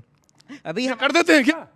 अभी इसलिए मैं चाह रहा हूँ कि इसका लेजिट उत्तर दें। ये अंदर की आवाज है, ये साइलेंट रिव्यू है। ठीक है ठीक है ठीक है ठीक है, ये साइलेंट रिव्यू है। हमारा जो कि silent review है। सर जो कि हमारा अरविंद केजरीवाल को जेल हुई 2024 में, जो कि 2021-22 की लीकर पॉलिसी स्कैम का है ना, हमारा उनकी गिरफ्तारी हुई, जो कि 2022 में मनीष सिसोदिया जी और संजय सिंह की 2022 में गिरफ्तारी हो गई थी, लेकिन फिर 2024 में चुनाव आते आते अरविंद केजरीवाल को भी गिरफ्तारी की गई। तो ये कि हमारे इन्फोर्समेंट डायरेक्टर की जांच पड़ताल में कमी है, या फिर बीजेपी का दिल्ली फतेह होने का डर है कि जो है आम आदमी पार्टी दिल्ली फतेह कर लेगी, इसलिए you're raising question about the timing में बोल रहे हैं। चुनाव के टाइम बिना लेजिट सवाल के क्यों किया गया? जी जी, पर भेजा गया था। एक सेकंड भाई साहब, मुझे पता है वो स्पोक्स पर्सन है, लेकिन 9 टाइम्स कितने बार नहीं गए सामन, देश कितने का हर बार एक भेजा नागरिक गया? मोदी जी का स्पोक्सपर्सन है, खुल के नहीं, ये भी चाहे तो मोदी जी की तरफ से बोले, मुझे कोई दिक्कत मोदी जी के स्पोक्सपर्सन नहीं है, और ना कभी जीवन में बनना चाहते। ईश्वर करे ऐसे दिन मेरे ना आए कि मुझे मोदी ठीक है ठीक है ठीक है, सम्मान सम्मान सम्मान सम्मान आपको सम्मान। पता है, आप 3 समन अगर मिस करते हैं, आपको अरेस्ट कर ठीक सकते है हैं। ठीक है एक आम गार्गी जी, ठीक है नागरिक को। गार्गी जी, तो- ठीक है गार्गी है जी। ना? तो ना। केजरीवाल 9 जी। बार नहीं गए, जी। 9 समन को। मैं समझ गया तुम्हारी बात। एक ही बार में बीजेपी ज्वाइन कर ली, खत्म हो गया सब। अप्रोक्सीमेटली 125 के करीब रेड हुई, तमाम जगह से एविडेंसेस हुए। जब इनके जो चीफ सेक्रेटरी थे, जिसको भी इन्होंने पीटा, घर में बुलाकर पीट दिया था उनको भी, उन्होंने कहा कि भाई शराब मामले में पॉलिसी में, एक्साइज पॉलिसी में घोटाला हुआ है। घोटाला होने के बाद इन्वेस्टिगेशन शुरू हुई, तमाम जितने भी लिकर माफियाज थे उनकी इन्वेस्टिगेशन शुरू हुई, उनके ऊपर रेड्स हुई। रेड होने के बाद उनकी फर्स्ट ट्रेल में जो है संजय सिंह का मामला आया, मनीष सिसोदिया का मामला आया। ठीक है। उसके बाद वो बात जुड़ते जुड़ते, क्योंकि है क्या, हिंदुस्तान में अरविंद केजरीवाल जो संविधान बचाएंगे और देश बचाएंगे, उनके पास बेचारों के एक भी मिनिस्ट्री नहीं है। हिंदुस्तान के पहले ऐसे मुख्यमंत्री हैं जिसपे कोई जिम्मेदारी ही नहीं है। उन आदमी ने क्या किया, उस पूरी पॉलिसी के कंसेप्चुअलाइजर वो थे। तो जब सब गवाहों से बात करने के बाद पता चला कि मेन की कॉन्स्पिरेटर वही है, ईडी ने समन किया, भाई आके जवाब दे दो। 1 किया, 2 किया, 3 किया, 4 किया, 9 समन किए। 9 समन करने के बाद जब वो नहीं आए, अंततः कोर्ट जाना पड़ा, क्योंकि चीफ मिनिस्टर का मामला है, कोई ऐसे ही आम आदमी नहीं है। हम कोर्ट गए, कोर्ट जाने के बाद चीजें हुई, कोर्ट ने कहा कि इन्वेस्टिगेशन की जाए। इन्वेस्टिगेशन करने के बाद पता क्या चला, प्रतीक जी, अब मैं इसकी राजनीतिक प्लीज 10 सेकंड, अभी 10 सेकंड, इसके बाद मैं 10 सेकंड, इसकी राजनीति को बदल रहा हूं। इसके बाद मैं इसकी राजनीतिक सवाल पृष्ठभूमि बदल रहा बताता हूं। हूं। मैं सवाल बदल रहा हूं, मैं सवाल बदल रहा हूं। ठीक है, यू हैव क्लैरिफाइड। मैं डिबेट को जिस मूड पे है उसी मूड पे ले आंसर कर जाता दो हूं। बस। मैं बिल्कुल दे दूंगा आपको। जब आपको देंगे तो आप तो पहले तो अपने हिसाब से ही बोलेंगे। नहीं, इसकी राजनीतिक पृष्ठभूमि मैंने ले लीजिए आपको- एक बार। आपको- मैं ये जानना राजनीतिक पृष्ठभूमि ये है, इन्होंने कहा था कि हमने घोटाला खोला, आप साथ में करे बता देता हूं। ये राजनीतिक पृष्ठभूमि है। अब मुझे देना पड़ेगा टाइम उनको, अब मुझे टाइम देना पड़ेगा उनको। राजनीतिक मुझे तो आंसर पृष्ठभूमि कर इसकी दो। ये है हाँ। कि चंडीगढ़ में एक चुनाव हुआ मेयर का, उसमें आम आदमी पार्टी और कांग्रेस पार्टी साथ लड़ रही थी। उसमें मैं, देखिए, मैं तो जनता से बात कर रहा हूँ, मैं उनको बता रहा हूँ। उसमें क्या हुआ कि भारतीय जनता पार्टी का एक नुमाइंदा बैठा हुआ था वहां पे, जो रिटर्निंग ऑफिसर था। उसने क्या किया कि वो पर्चियां कैंसिल करने का काम किया और लोकतंत्र का हरण करने का उसने काम किया, उसने गला घोटने का काम किया। और माननीय उच्च न्यायालय ने, यानी कि सुप्रीम कोर्ट ने उस चुनाव को निरस्त किया और वहां पर कांग्रेस पार्टी और आम आदमी पार्टी का एक जो मेयर था, अच्छा, इसमें कहीं घोटाला उसको बैठाने का शब्द काम सुनाई दिया किया। आपको, घोटाले का क्या पृष्ठभूमि था भाई? वहीं से भारतीय जनता पार्टी की आंख खुली। इनको लगा कि अरे ये दोनों अगर साथ आ गए, चंडीगढ़ में ठीक है, साथ आ गए, मैंने आपकी- तो हम हार रहे हैं। यही चीज दिल्ली में होगी। जीत रहे हैं हम दोनों तो साथ, इन्होंने राइट, क्या राइट, शुरू कर दिया राइट। कि पहले तो उनको जेल भेजा और कांग्रेस पार्टी की जो बैंक अकाउंट्स थे उस पे भी इन्होंने लीन लगाने राइट का राइट, सुनिए काम ईशान, किया। ईशान, मैंने सुना, मैंने आपकी भी स्क्रिप्ट सुनी, इनके भी स्क्रिप्ट सुनी, इधर भी स्क्रिप्ट सुनी। मैं अब वापस लौटता हूं जहां से मैंने शुरू किया था। मैं जानना चाहता हूं, ये मोदी जी का पोल है, ये उनका फैंटेसी पोल है। आप इतना शक क्यों करते हैं? मैं जानना चाहता हूं आपसे। नहीं, देखिए, क्यों अपने सिस्टम पे बिलीव पता नहीं क्या फैंटेसाइज कर रहे थे। नहीं, मैं जानना, ना ना ना ना ना ना ना ना, मैं ये जानना चाहता हूं कि सिस्टम पे बिलीव क्यों नहीं हो रहा है आपको? प्रतीक जी, क्या कारण क्या है, रीजन क्या है?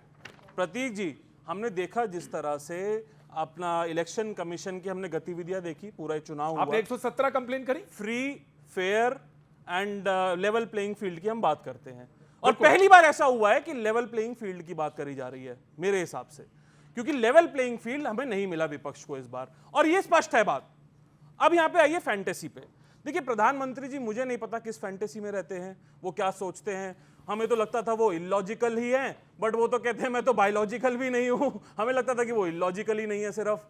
अब दूसरी बात यहाँ पे देखिए क्या है, नहीं कह रहे हैं मैं कह रहा हूँ कि प्रधानमंत्री जी इलॉजिकल ही नहीं, हमें तो लगता था कि इलॉजिकल ही है ये, लेकिन बायोलॉजिकल ही नहीं है वो तो। दूसरी बात तो मानसिक भूचाल अगर किसी के दिमाग में आया है इस समय तो वो प्रधानमंत्री जी के में आया है। अब आप अपना सवाल पूछ लीजिए जो मैं अब सवाल नहीं पूछूंगा। नहीं, ठीक है। मैं बीजेपी के प्रवक्ता को इनके बात बोलने का मौका दूंगा, लेकिन मैं एक बात जरूर कहूंगा कि मुझे एक बात हमेशा रही और मैंने डिबेट में हमेशा क्लियर करी, और वो तमाम सारे लोगों के सामने हमेशा, चाहे मैं बाहर करता हूं डिबेट कहता हूं, कि भाषा की मर्यादा और पद की गरिमा, और जो व्यक्ति तो उसे गिराने का काम तो मोदी जी कर रहे हैं। मैं जब खुद पूछ रहा हूं, जब मैं ये प्रधानमंत्री की प्रतीक जी, इसमें जनता भी मेरे साथ होगी, नहीं कर रहा, आप पूछ लीजिए उनसे। मैं कुछ नहीं कह रहा। अगर किसी ने किसी भी प्रधानमंत्री ने सबसे ज्यादा प्रधानमंत्री के ईशान मैं आपको कुछ नहीं कह रहा, मोदी जी ने किया है। ईशान मैं कुछ नहीं कह रहा हूं। जो व्यक्ति खुद खड़ा होकर जो एंकर कह रहा है कि देखिए मर्यादा का पालन होना चाहिए और मैं ये ऐसा करता हूं, ऐसा करता हूं, तो मैं अपनी बात रख रहा हूं। मैं आपसे ये नहीं कह रहा हूं, हाँ ये तवक्को रखता हूं, मैं सबसे, बीजेपी से भी रखता हूं, समाजवादी पार्टी से ये तवक्को रखता हूं, ये अपेक्षा रखता हूं कि ऐसा होगा। जी नाउ यू रिस्पॉन्ड। सवाल तो मेरा हो चुका था। एंकर ने कहा भाषा की मर्यादा रखिए, ये बोलने लगे आप मुझे क्यों कह रहे हैं चोर की दाढ़ी में तिनका। अरे वो तो सबको मतलब गलत तो बोल रहे आप। आखिरी वक्तव्य मेरा था, तो नेचुरल सी बात है कि वो ठीक है लग सकता है। देखिए ये भी लॉजिकल नहीं है, ये भी लॉजिकल नहीं है। पूरी भारतीय जनता पार्टी लॉजिकल हो गई है इस समय।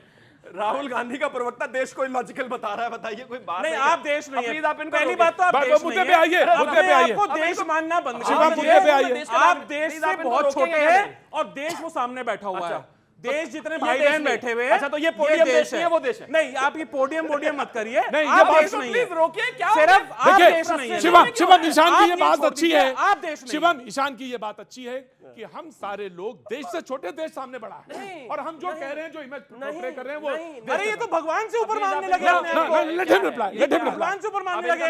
इन्हीं के राष्ट्र प्रवक्ता बोलते हैं कि भगवान जगन्नाथ मोदी जी के भक्त हैं। ये भगवान का अपमान करने वाली बात हुई ना। ये देश को भगवान का अपमान करते जाएंगे, हम सुनते जाएंगे। Let him reply. हो गया रैंट भाई। बड़ा स्पेसिफिक बात है। देश बनता है लोगों से, राइट? आपसे, मुझसे, इनसे, उनसे, उनसे, और इस देश का हर एक नागरिक अपने आप में देश है, क्योंकि वो देश का हिस्सा है भाई। लोगों से ही देश बनता है। तो अगर मैं यहां पर हूं या ईशान यहां पर है या कोई भी यहां पर है, उससे ही देश है, तो कोई बुराई नहीं है इसमें। अब आगे आता है, इन्होंने कहा कि जिस तरह से माहौल हुआ, जिस तरीके से चुनाव हुआ, जिस तरीके से एजेंडा हुआ, हम क्यों नहीं मानते। आपका सीधा सवाल था कि भाई आपको संस्थाओं पर विश्वास क्यों नहीं है। हाँ, एक चीज बताइए मुझे, ईवीएम को लेकर जो तमाम इश्यूज उठे, उस पे जो है इलेक्शन कमीशन ने एक बैठक बुलाई थी। उसमें आकर कहा कि जितने भी अच्छे अच्छे इंजीनियर आपके यहां पर हो, सारे इकट्ठे होकर आ जाओ, और ईवीएम अगर कोई हैक कर सकता हो तो जरा हमें बता दो। कोई नहीं पहुंचा, सारे भाग गए। 2 पहुंचे, वो भी हाथ मिलाकर चले आए, माफ कर दीजिए गलती हो गई। अभी देख लेना 2 दिन बाद ईवीएम इलेक्शन कमीशन की बात करते हैं। मैं एक चीज कहना चाहता हूं, इस देश में कोई भी व्यक्ति अगर रहता है तो उसको कानून और संविधान के हिसाब से चलना पड़ेगा। इनकी प्रॉब्लम है कि इनको एक सेंस ऑफ एंटाइटलमेंट है कि हम तो राजा की पार्टी है, हम कैसे संविधान फॉलो करेंगे। देखिए फिर वही बात, ये इनको बीच में, अब प्लीज बीच में नहीं। अगर ये बोल रहे थे प्रधानमंत्री को मैंने कुछ बोला, मैंने कुछ बोला, तो आप इनको रोकना चाहेंगे कि नहीं? रोकना चाहूंगा से लेके पश्चिम तक, दक्षिण से लेके उत्तर तक पैदल चला है देश। तो ये कैसा राजा है जो एक राजा तो हवाई जहाज में उड़ता है और हमारा नेता धरातल पे चलता है। व्यक्तिगत जीवन में अनुभव गेन करने के लिए सबने अपनी अपनी तपस्या अपने अपने खंड में की है। ठीक, चलिए नहीं वो बात जाने दीजिए।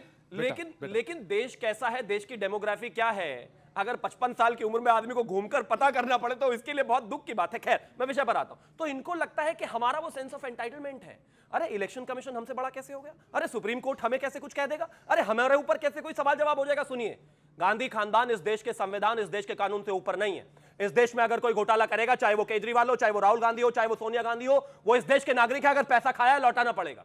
इस देश में चुनाव इलेक्शन कमीशन के अंतर्गत होता है और वही होगा। आपको अच्छा लगे, बुरा लगे, पसंद आए, ना पसंद आए, इस देश में अगर कोई घोटाला करेगा उसका सवाल जवाब कोर्ट में होगा। आपको पसंद हो ना पसंद हो कोई फर्क नहीं पड़ता। कोर्ट की ये लोग बात यही कर रहे प्रॉब्लम है इनकी कि बर्दाश्त नहीं कर पाते। नहीं मुझे 10 सेकंड और इसके अलावा इस देश में अगर किसी के ऊपर घोटाले के आरोप लगेंगे तो चाहे वो राहुल गांधी हो, चाहे वो शिवम त्यागी हो, चाहे वो ईशान हो, चाहे वो प्रदीप त्रिवेदी हो, उनकी जांच पुलिस करेगी, ईडी करेगी, सीबीआई करेगी। आज तक तो ऐसा ही होता आया है और आगे भी ऐसा ही होगा। अगर किसी को बुरा लगता है कोर्ट में जाइए, अपने आप को ईमानदार साबित करके आइए, बात खत्म।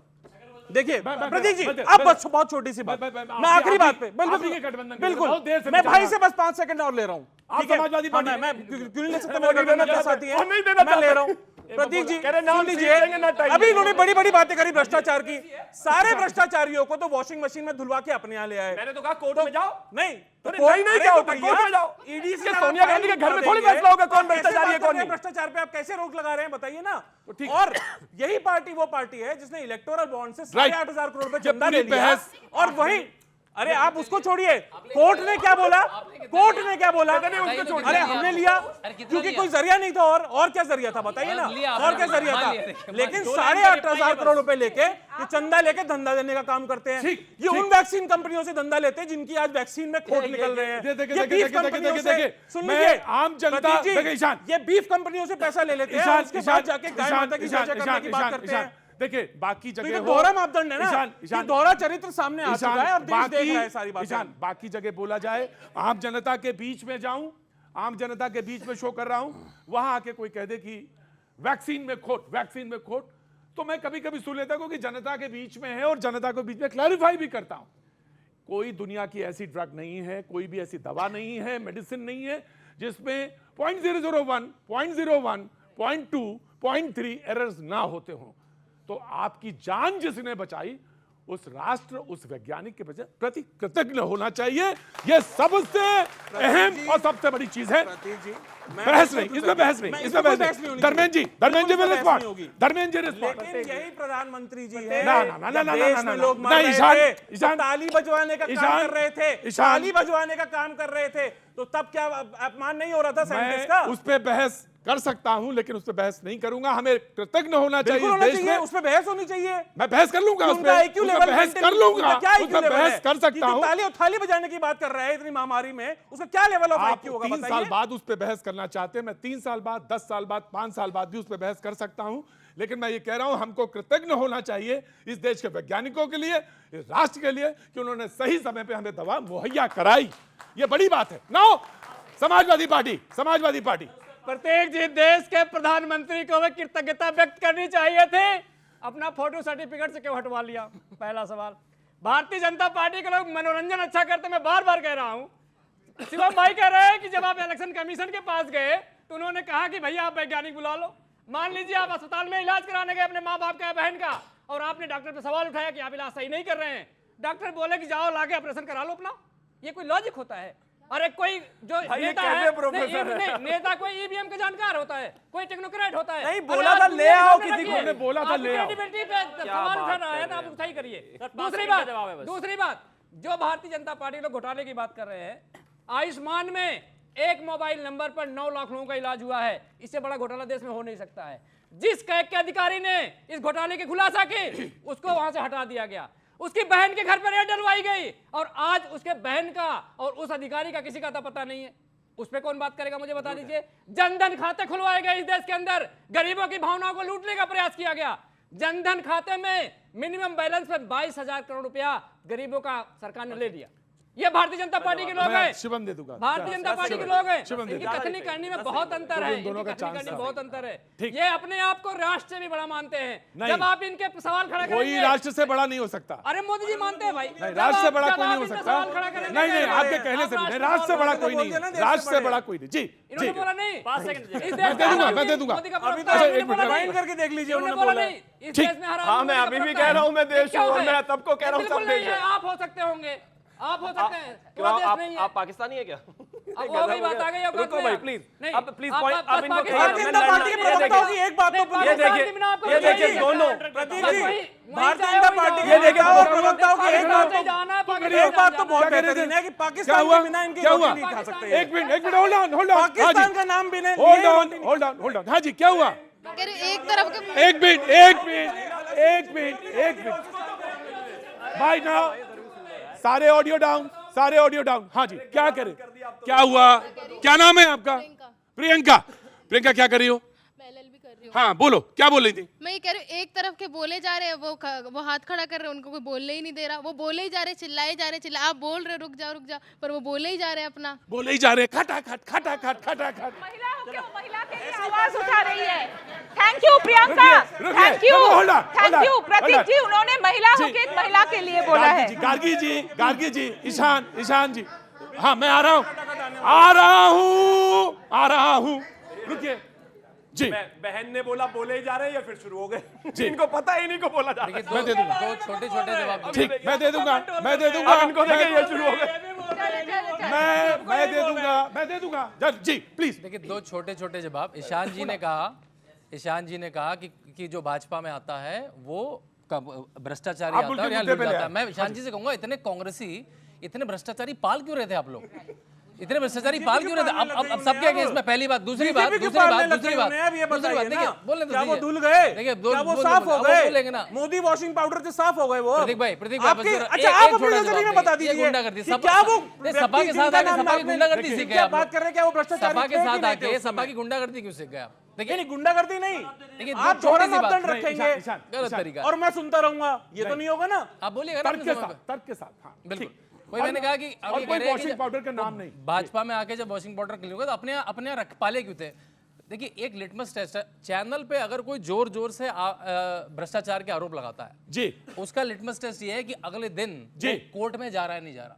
अभी समाजवादी पार्टी ने बहुत सारे भ्रष्टाचार के आरोप लगाए, ये खराब है, वो पॉलिसी खराब है, बहुत सारे लॉयर हैं इनकी पार्टी में। कल जाइए ना, अगर जो भ्रष्टाचार का आरोप चैनल से शुरू होता है, चैनल पे खत्म हो जाता है, केवल वो चुनावी भ्रष्टाचार का आरोप है। अगर वो लेके जाता है, केजरीवाल को भाजपा जेल में लेके गई, हेमंत सोरेन को भाजपा कोर्ट में लेके गई, तो कोर्ट में लेके जाइए ना, कल कोर्ट में जाइए, जो आप बोल रहे हैं कल ही कोर्ट में। अब आप आइए, क्योंकि बिल्कुल सुटेबल सवाल आपके पास आया है। आप जाइए, कोर्ट में जाइए, अपनी बात रखिए। 6 बार बोल चुके हैं, कोर्ट में जाइए, कल कोर्ट में जाइए। अगर अभिषेक मनु सिंघवी को लेके जाइए, हाँ, कोई क्या बताएगा केजरीवाल की ईमानदारी का फसाना? कोई क्या बताएगा केजरीवाल की ईमानदारी का फसाना? घमंडी तानाशाह के सामने बिना झुके, बिना बिके समय गुजार के हमने दिखाया है। आज देखिए, बॉलीवुड की फिल्मों में पहले हीरो को मुझे लगा था कि आपने कोई शेर आएगा, मेरे को लगा था शेर सुनाएंगे। पहले देखिए प्रतीक जी, बॉलीवुड की फिल्मों में हीरो को गिरफ्तार करने के लिए सफेद नमक रख के उसको अंदर कर दिया जाता था। आज सिर्फ नमक की जरूरत नहीं है, आज आप मोदी जी के सामने आवाज उठा दीजिए, आपको जेल हो जाएगी। अगर आपने भारतीय जनता पार्टी में जाना स्वीकार किया तो आपको मंत्री बना दिया जाएगा, अगर आप झुके नहीं तो आपको जेल का रास्ता दिखा दिया जाएगा। भारतीय अच्छा, मैं एक बात कहता हूं, मैं एक बात कह रहा हूं, मैं सर डिबेट में एक बात कह रहा हूं। हम ये डिबेट पिछले 7 महीने 8 महीने से सुन रहे हैं। अब तो 100 दिन के दूरदर्शिता तो ये है कि 100 दिन की बात कर रहे हैं वो आगे आने वाले समय में। दूरदर्शी पे बताया तो दूरदर्शिता तो ये है, दूरदर्शी इतने हैं। 2047 का ब्लूप्रिंट रखते हैं, तीनों बोल रहे हैं। सुन लीजिए 2047 का ब्लूप्रिंट रखते हैं और 100 दिन की बात कर रहे हैं। 100 दिन का ब्लूप्रिंट नहीं है इनके पास। स्टेप बाय स्टेप अपने ईशान जी, सीखने के लिए पूरी दुनिया है, पूरा वक्त है, और वह सामने वाला कितना तेजी से आगे बढ़ रहा है इसके लिए सीखने के लिए हर एक स्टेप है। Step by step.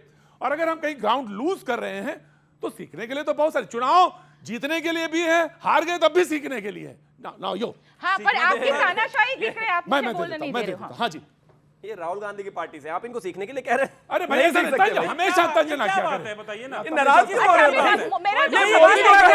है? बताइए। हम इनको देखिए, शिवम त्यागी जी की फितरत है, हमेशा त्यागी जी की, ये मोदी जी को कहते हैं क्या है कि आरएसएस वालों की, शिवम त्यागी जी की फितरत है कि दूसरे का चरित्र हनन करना शुरू कर दो। नहीं, तंज नहीं, हो गया भाई। नहीं, देखिए, इस तरह की बातें करके क्या साबित करना चाहते हैं? अच्छा, अगर प्रधानमंत्री को कहो तो नाराज हो जाते हैं। प्रधानमंत्री जी इतने पढ़े लिखे हैं कि एंटायर पॉलिटिकल साइंस का एक व्यक्ति पूरे विश्व में डिग्री किया हुआ।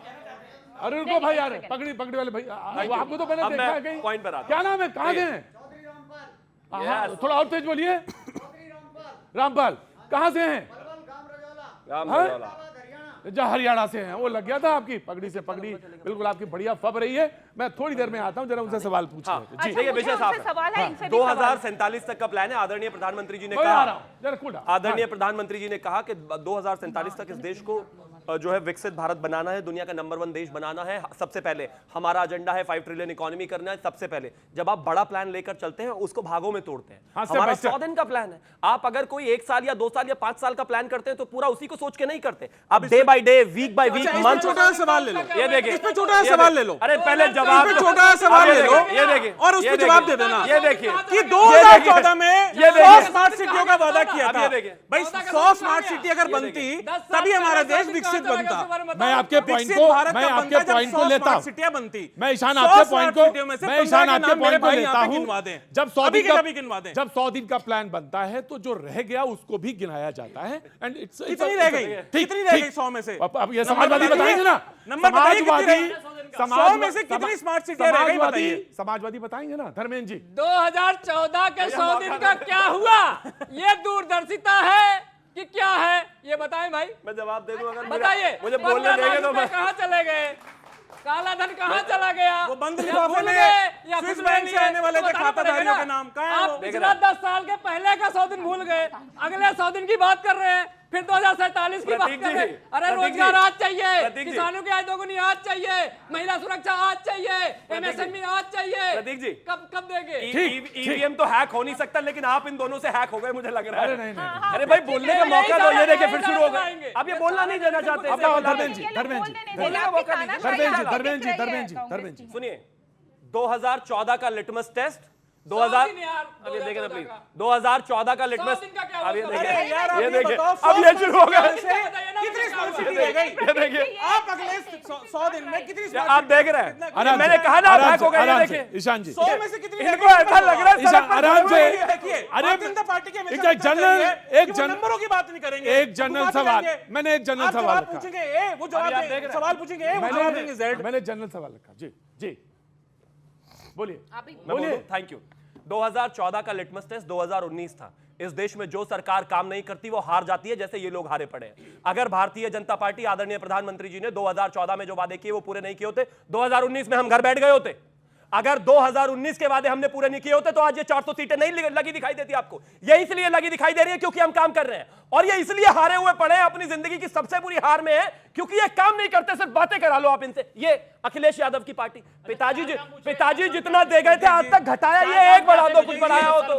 मुलायम सिंह यादव के बाद एक चुनाव नहीं जीते, एक चुनाव। अब ये देखिए दोनों, दो ये बोल रहे, तीसरे को बोलना शुरू हो गए। अरे गजब मामला है भाई। ये देखिए दो ये और तीसरा वोट लूटोगे।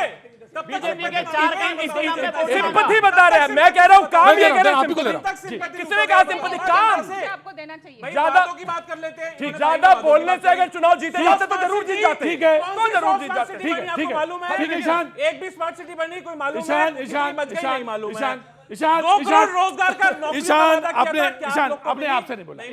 ईशान अपने आप से नहीं बोलना चाहिए, अपने आप से नहीं बोलना चाहिए। वो उसका अरे वो चुनावी मोड में है अभी, वो आखिरी इन्होंने बहुत 5 बोला। मिनट बचे। नहीं मैं तय करूंगा, फिर आपको मैं दूंगा। बड़ा आसान शब्दों में पूछना चाहता हूं, हाँ। बीजेपी के 4-5 काम बता दो जिसके नाम पे 2024 में भारतीय जनता पार्टी ने वोट मांगा हो। Accepted challenge। एक मुद्दे के नाम पे वोट नहीं Accepted। मांगा। इन्होंने कहा कि भेज चोरी कर लेंगे, Accepted। मंगलसूत्र चोरी कर लेंगे। मैं पूछना चाहता हूं, हमारे देश की 50% आबादी से क्या वो इतना सक्षम नहीं है? क्या आपने उनका सवाल मंगलसूत्र पूछा, को चोरी कर मेक लेगा? It short, make it short.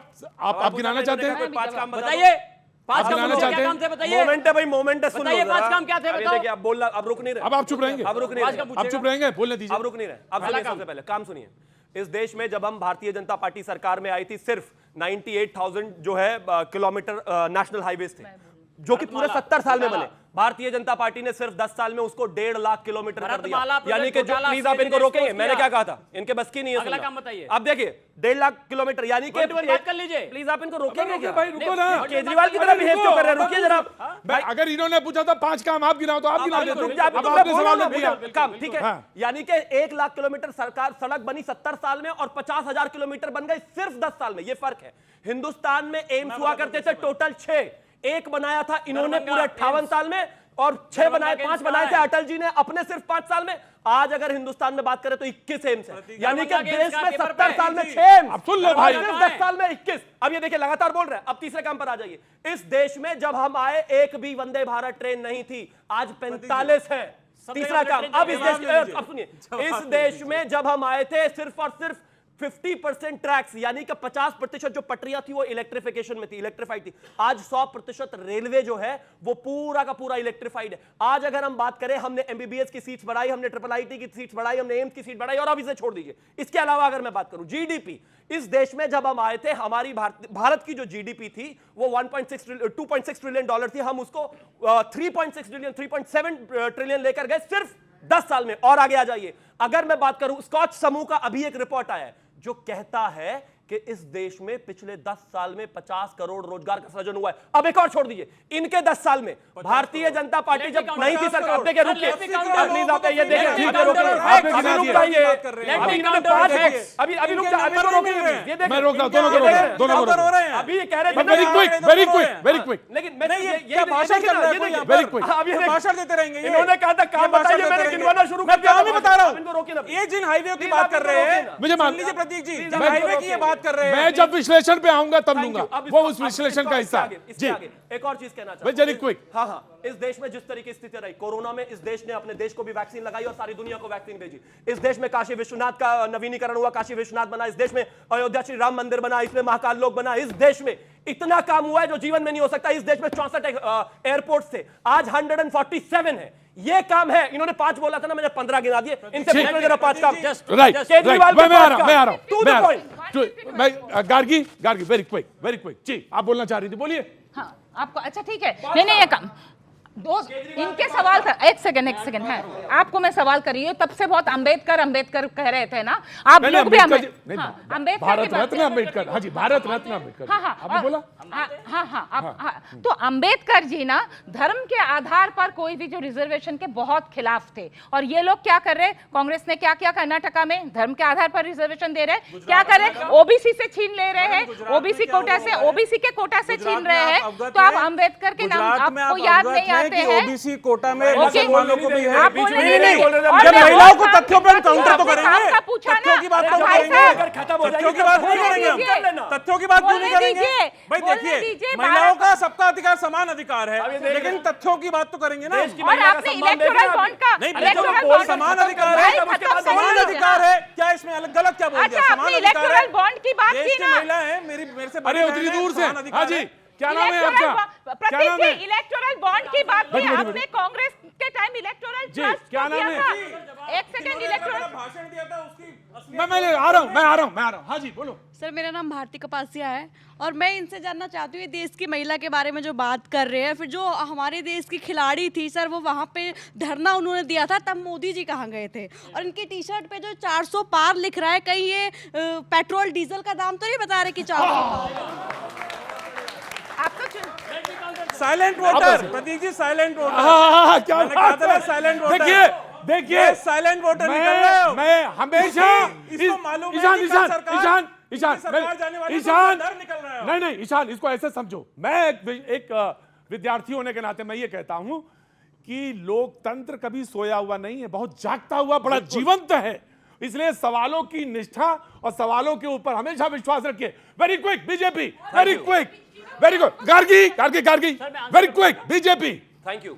जब 2004 में आदरणीय अटल बिहारी वाजपेयी जी की सरकार गई थी तो इनको जो हम पेट्रोल छोड़कर गए थे वो 26 रुपए था, 26 रुपए। जब ये 2014 में सरकार छोड़कर गए तो वो कितना था? 73 रुपए, 77 रुपए। आज 77 रुपए से 98% है। इनके समय में, इनके 10 साल में पेट्रोल बढ़ा 150 पर 200%। भाजपा के समय में बढ़ा 70%। ये देखिए, ये सवाल भी खुद ही करेंगे, जवाब भी खुद ही देंगे। मैं पोल खोलूंगा इनकी, अब मैं इनकी पोल खोलूंगा। बिल्कुल, मैं पोल के लिए पूरा टाइम दूंगा।